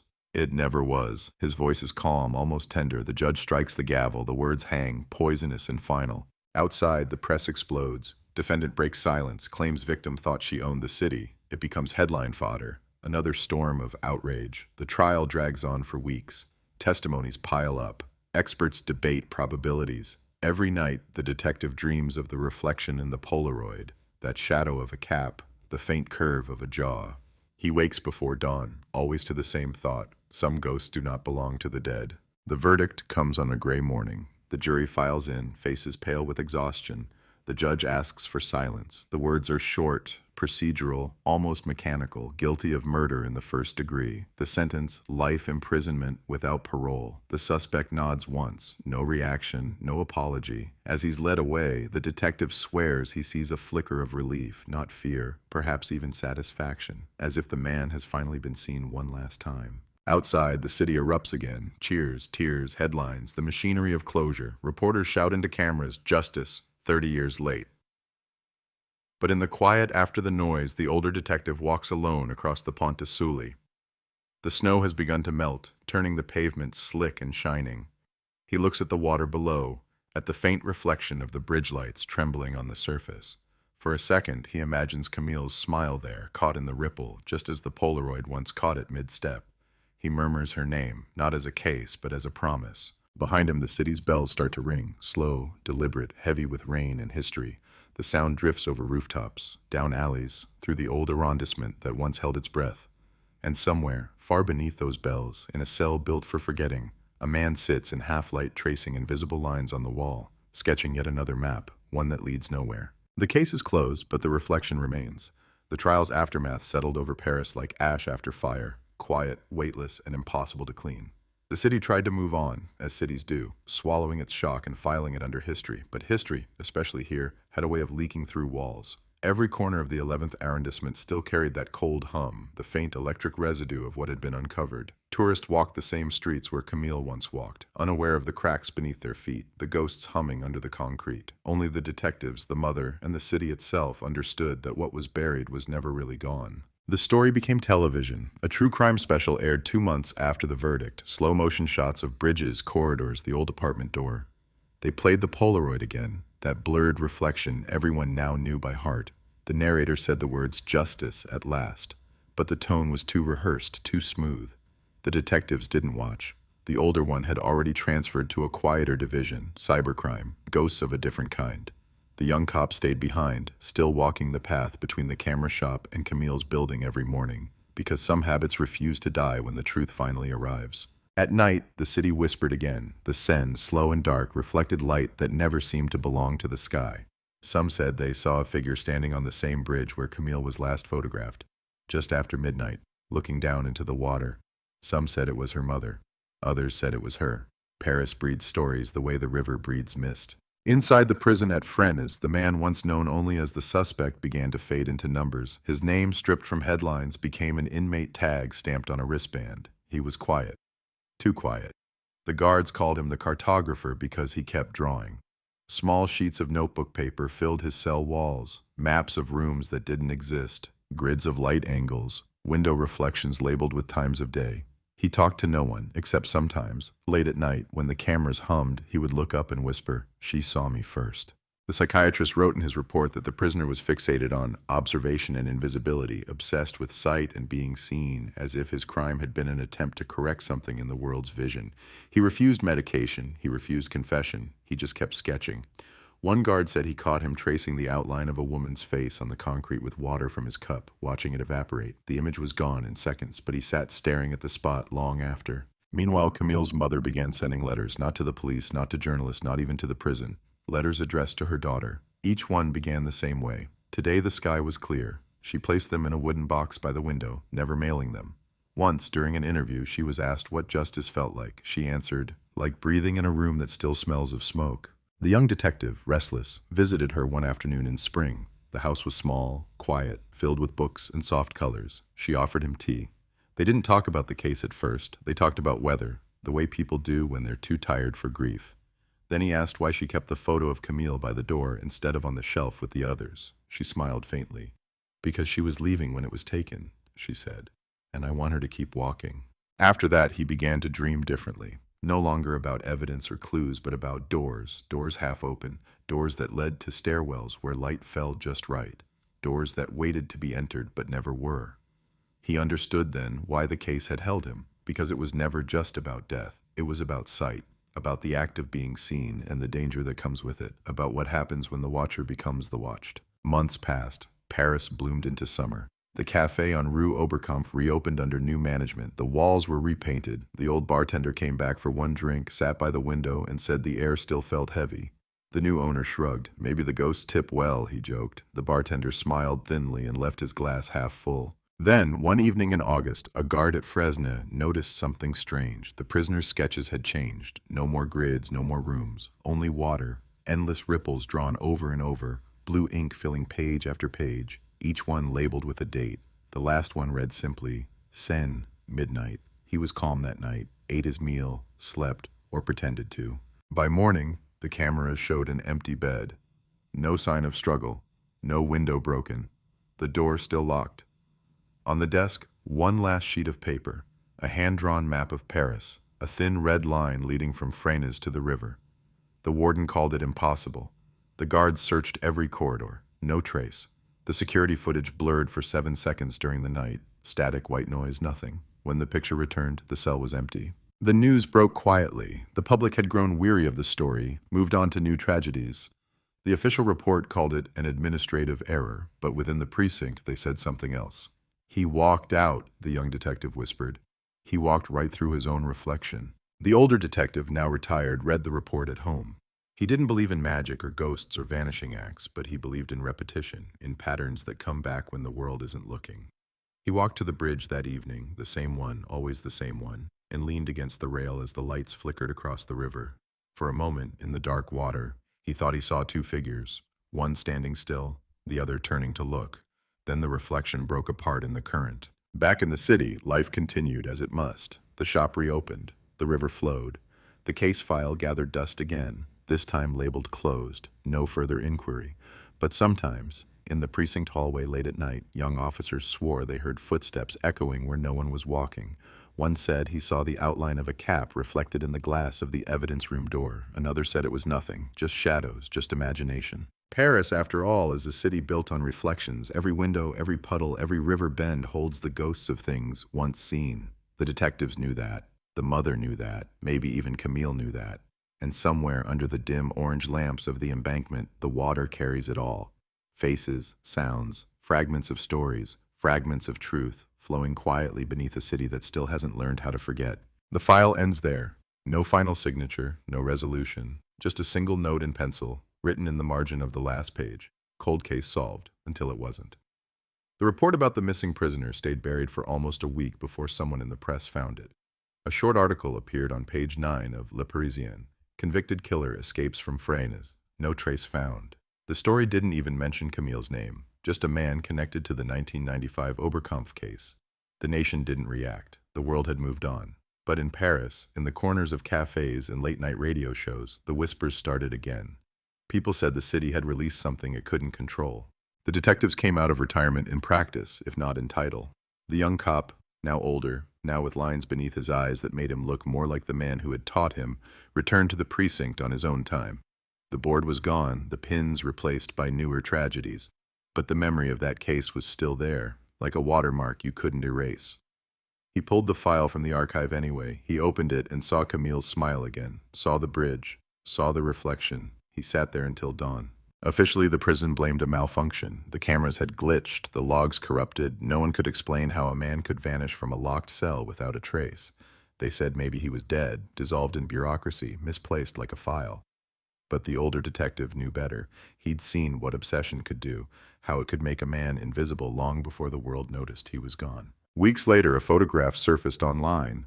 Grainy, low resolution taken by a tourist near Pont Neuf. In the reflection of the river, behind the rail, there was a man in a dark cap standing still, facing the water. The police dismissed it as coincidence. Paris is full of caps, full of ghosts. But the young detective printed it anyway, stared at it, felt the hair rise on his arms. It wasn't proof, just pattern, and pattern was sometimes worse. Camille's mother heard the news on the radio while watering her plants. The announcer's voice was detached, efficient. The convict responsible for the 1995 Oberkampf murder has disappeared from custody. Authorities suspect he drowned himself in the Seine. She turned off the radio. The silence afterward felt like an old friend. She didn't cry. She didn't call anyone. She simply went to her writing desk, opened the box of unsent letters, and began another one. Today the sky was gray again, she wrote. You would have liked it. Then she signed it the same way she always did. No name, no date, just maman. Outside, autumn returned. The Seine rose with the rain. Leaves floated past the bridges like slow, unhurried clocks. The detective walked the embankments every night after his shift, chasing the edges of shadows, not sure what he hoped to find. Some nights he saw nothing. Other nights, the reflection of a man standing where no one stood. He stopped reporting it after the third time. No one believed him. The prison closed that wing for renovation. They painted over the walls of the empty cell, but no amount of paint could hide the outlines. When the light hit at the right angle, you could still see faint pencil marks, like maps trying to breathe through layers of white. The warden said it was moisture. The guards didn't argue, but they stopped doing night rounds alone. By winter, the city had turned the story into rumor, then into myth. The cartographer, people called him now. They said he could walk through mirrors, slip into reflections, live between the panes of glass and the water's surface. Teenagers dared each other to whisper his name near the bridge at midnight. Someone even filmed a short horror movie about it, cheap lighting, exaggerated screams.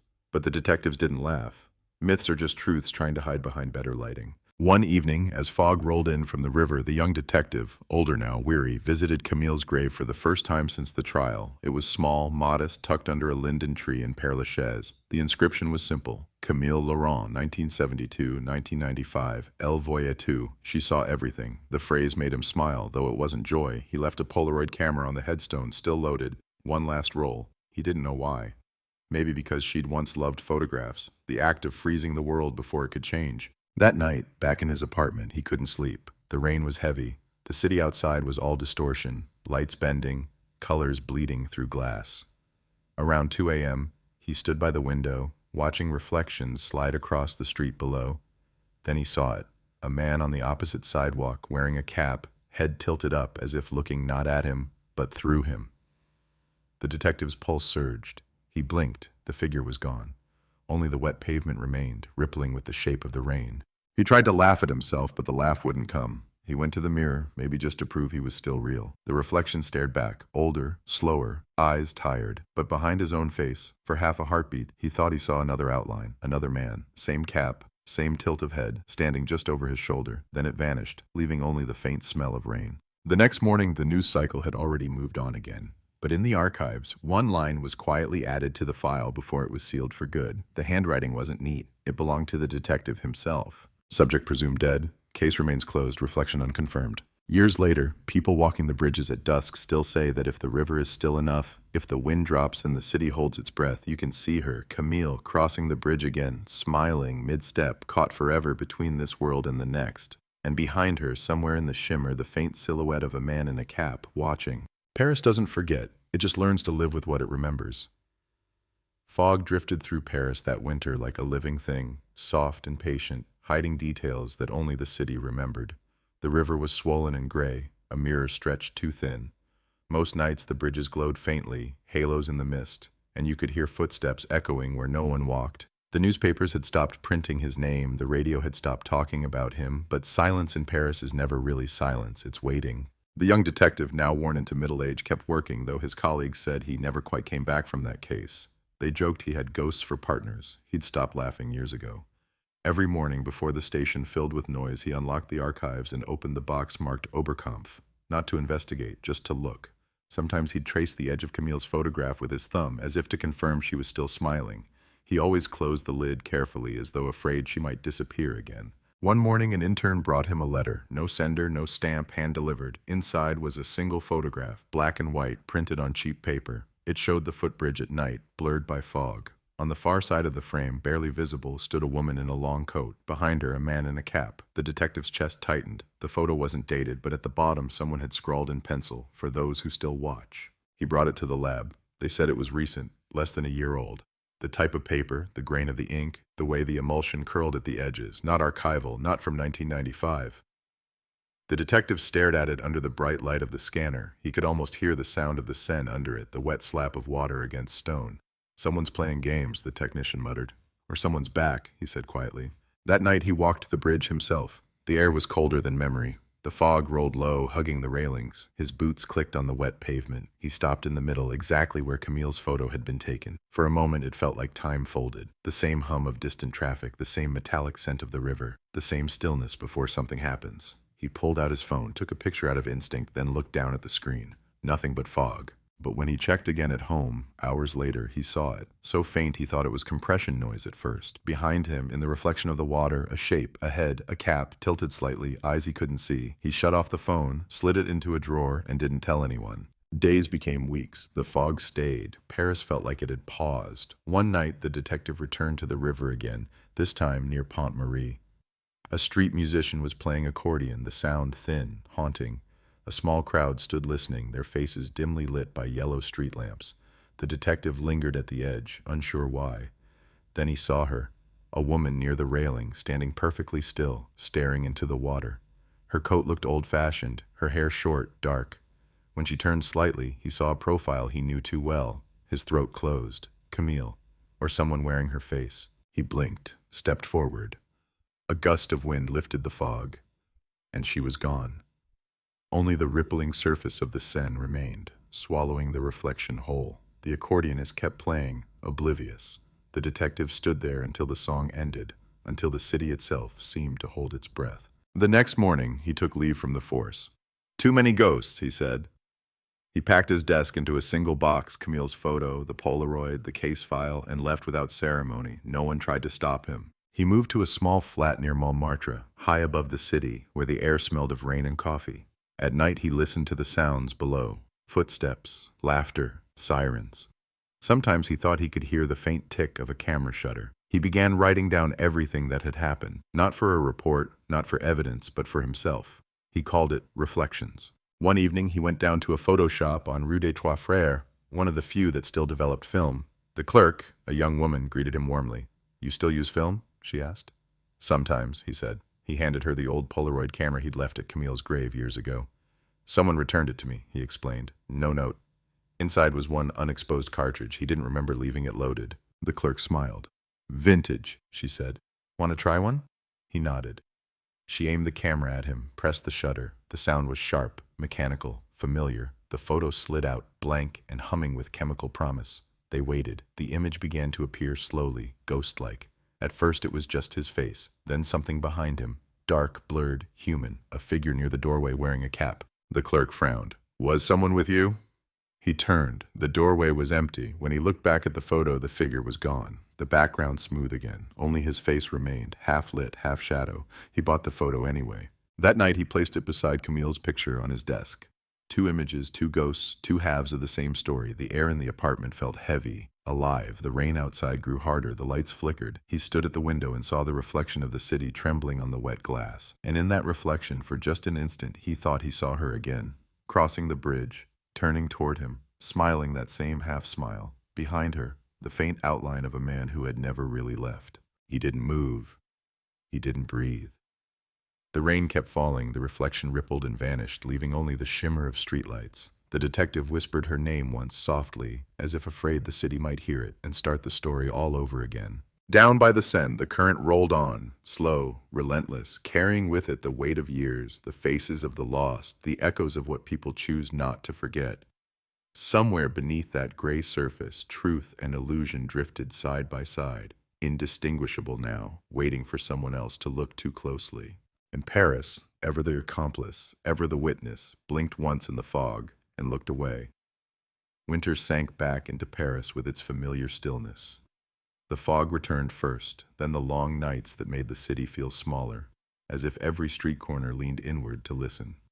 The detective, no longer young, no longer officially a detective, stayed in his Montmartre apartment where the walls held more memory than warmth.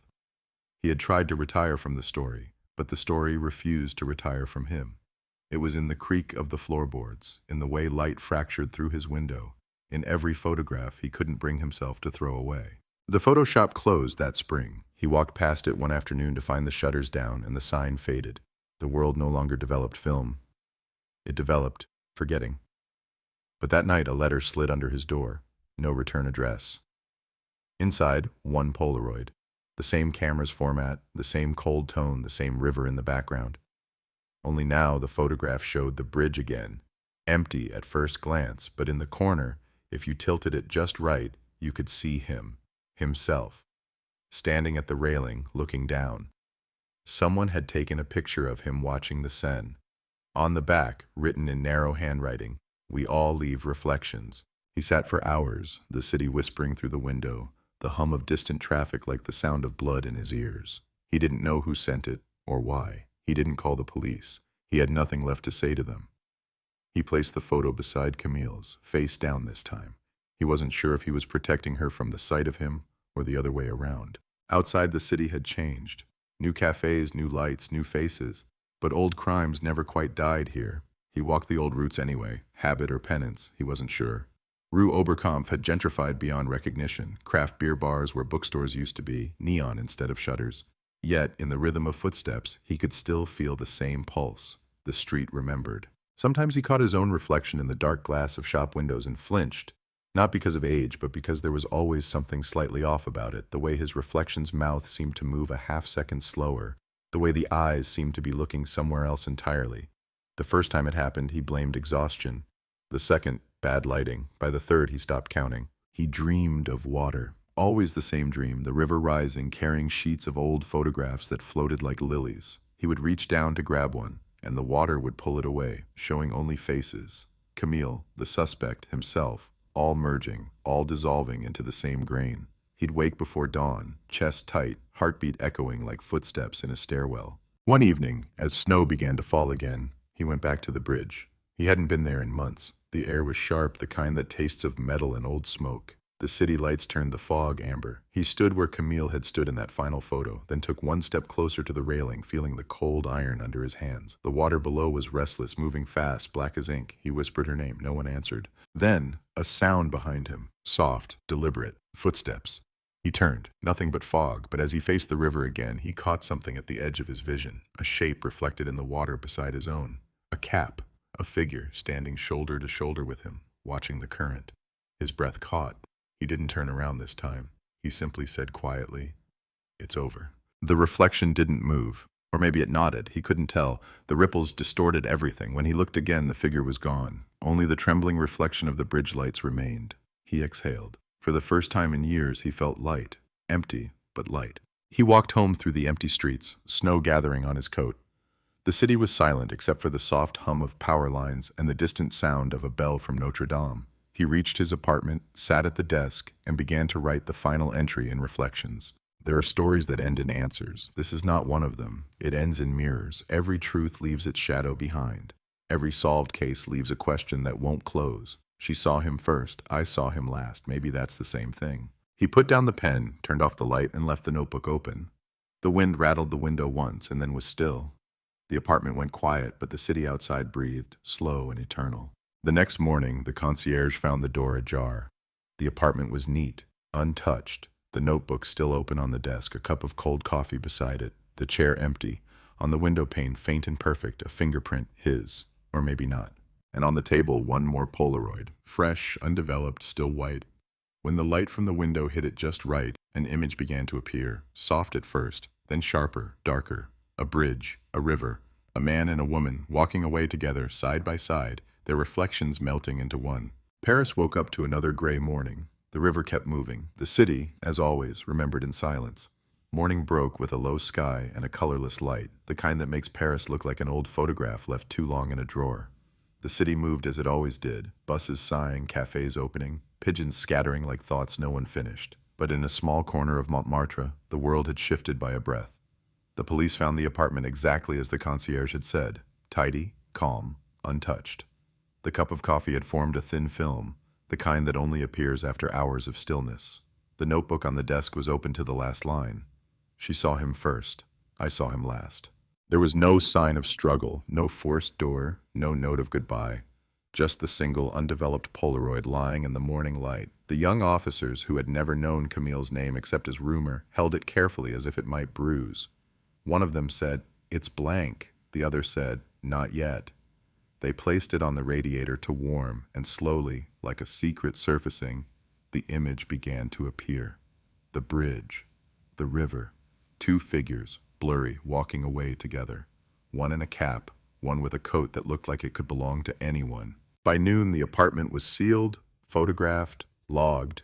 They took the Polaroid to the lab, though no one expected science to explain ghosts. The results came back strange, but not impossible. The image had been exposed from inside the room. No flash, no camera found. The chemical burn indicated it had developed itself overnight. The technician shrugged. "Light does strange things," he said, "especially here." The story reached the precinct before sunset. The older detectives stayed silent. The younger ones whispered the way people do around stories that sound too much like curses. The file was pulled again, stamped closed, deceased, unverified. Another line was added in pencil beneath it. Last seen on Pont de Sully, same as her. Days turned to weeks. The city barely noticed. One more disappearance in a city built on them. But for those who remembered, the mother, now too frail to leave her window. The shop clerk who once sold Camille her last roll of film. The bartender who still wiped glasses in circles. The air felt different. Heavier, like someone had finally exhaled after holding their breath for 30 years. In spring, a package arrived at the precinct. No return address, only a faint watermark of the Seine printed on the envelope. Inside were photographs, dozens of them, all Polaroids, all taken from angles no one could explain. Empty streets, doorways, reflections. And in every fifth or sixth frame, always near the edge, two faint silhouettes walking together, sometimes on a bridge, sometimes on a street, sometimes vanishing mid-step. The handwriting on the envelope's flap read, "For the archives." They filed the photos under unknown origin, supplemental evidence. No one looked at them again, not officially. But sometimes, late at night, officers said they could hear the faint click of a camera shutter echoing from the evidence room, soft and regular, like breathing. Camille's mother died that summer. In her drawer, the box of letters was still there, the last one unopened. The nurse who found it said she looked peaceful, as if someone had been sitting beside her when she went. Through the open window, the Seine's wind drifted in, carrying the sound of distant bells. On the anniversary of the case, a small article appeared online, written by an anonymous author. It told the story of a detective who had solved a murder only to vanish himself, and of a woman who had once crossed a bridge and never reached the other side. The final line read, "Maybe they were both just waiting to finish the same photograph." The article disappeared from the site 2 days later. No one could trace the upload. Paris carried on. New buildings rose, old streets shifted, the river swelled and shrank with the seasons. But on certain nights, cold, still, the air thick with fog, if you walked along the banks near Rue Oberkampf, you could see the old bridge reflected perfectly in the water. And sometimes, in that reflection, two figures would pass, one tilting his head toward the other, as if listening, the other smiling faintly, as if remembering something the rest of the world had already forgotten. No one ever tried to explain it. The case file remained in the archives, sealed, gathering the quiet dust of history. The box beside it still bore Camille's name. The ink faded to gray.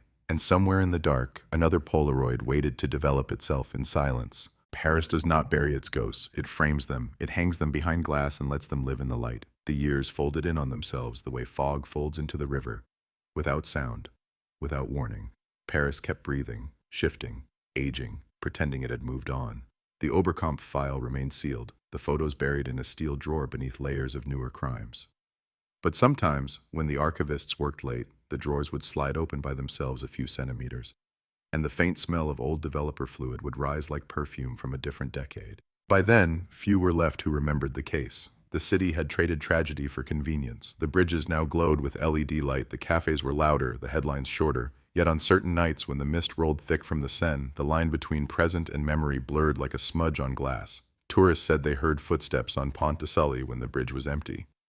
Boatmen swore they saw a pair of shadows walking together in the reflection of the water, though the bridge above was clear. Everyone laughed it off. Paris, they said, was full of stories. Far from the noise, in a quiet apartment near the edge of the 11th arrondissement, a young photographer developed his first roll of black and white film. He had bought the camera from a flea market on Rue de la Roquette, an old Polaroid with a cracked casing and a note tucked inside. Keep your eyes open. The camera had been cheap, and he hadn't expected it to work, but when the photos began to appear in the darkroom tray, his heart skipped. Every frame showed the same thing: the bridge at night, empty, the river glass still, and yet, in the lower corner of each print, always faint, always barely there, two figures were caught mid-step, walking side by side, their reflections stretching out toward the water. He developed another roll. Same bridge, same figures, the exposures were perfect, the light wasn't, it came from nowhere. He brought the photos to a gallery on Rue Saint-Antoine, where an old curator squinted through his glasses and smiled slowly. "Ah," he said, "you found them." The photographer frowned. "Who?" The curator waved a hand. "The ones who never left, the detective and the girl. You can't photograph Paris without them appearing eventually." The story spread quietly, like fog down a narrow street. Artists whispered about les deux ombres, the two shadows, who appeared in any true photograph of the river taken in silence. They said one looked forward, the other back. They said if you stood on Pont de Sully just before dawn, you might see them yourself, walking toward the light that never arrives. Some swore the figures changed over time, that the man's shoulders had softened, that the woman's hair had grown longer, that they no longer looked lost, only unhurried. Together, always together. A myth, of course. But Paris believes in its myths because they're truer than facts. One spring morning, a letter arrived at the old precinct addressed simply to the one who still watches. No return address, only the faint watermark of the Seine across the envelope like before. Inside was a single photograph, a new one. The bridge again, under clear daylight this time. The two figures walking hand in hand, no longer shadows. The man's face visible at last. Lined, kind, eyes open. The woman beside him, smiling fully now as if the photograph she'd been trapped in had finally finished developing. On the back, in careful handwriting, we found the other side. They archived it under unverified evidence.